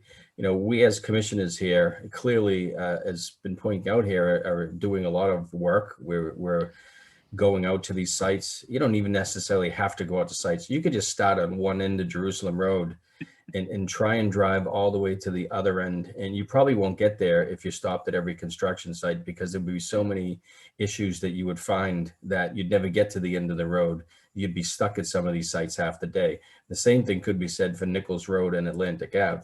So I would just, Jeff Summers, I know we have the inspection tracker there. It appears that I think there certainly could be more oversight of some of these construction sites. I would like to propose that we have more oversight from our agent, Jeff, to actually go out there and visit these sites. And, we talked about this for years, Jeff, is just get in that electric car or whatever the car is and just drive around. Again, all you have to do is go up and down Nichols Road, Jerusalem and Atlantic, and you virtually every home has some form of issues, but just being proactive and getting out there would certainly go a long way so that we don't have these issues that do come up. Now, we can't control some of those sites, etc., but just the simple stuff like silt socks, etc.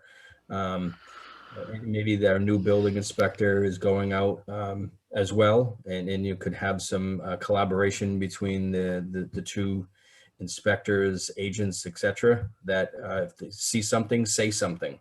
So I just want to put a plug in there as we move forward here for the winter. It's getting colder, things will freeze up, but when they freeze, they thaw, and they thaw a lot slower when we have rain events. So if we could just have more oversight of some of these projects, that would be great. Okay.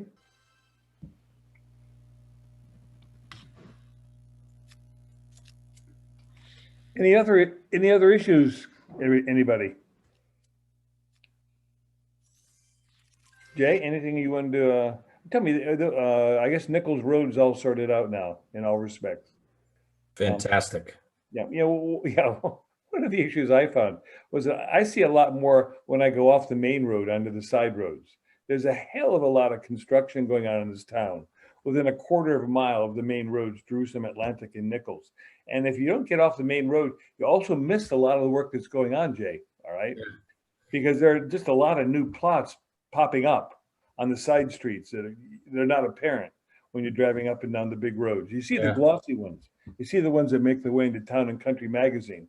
But there's a lot of other problems being that are occurring out there. So. Yeah, I agree. I mean, it's not my intention to drive around and bust anyone's chops at all. It's just when you see, water pouring off of the site for whatever reason that can be controlled, it gets a little disturbing. Okay. Anything else to discuss? Do we have a motion to close the meeting? Motion to adjourn. Motion to adjourn. Second. Is there anyone opposed? Okay. We'll see you in 2 weeks' time, all right? Thank you very much. Good night. Good night, everybody. Good night. Thank Good you. night. Good night. Thanks, everybody. Have a good night. Good night.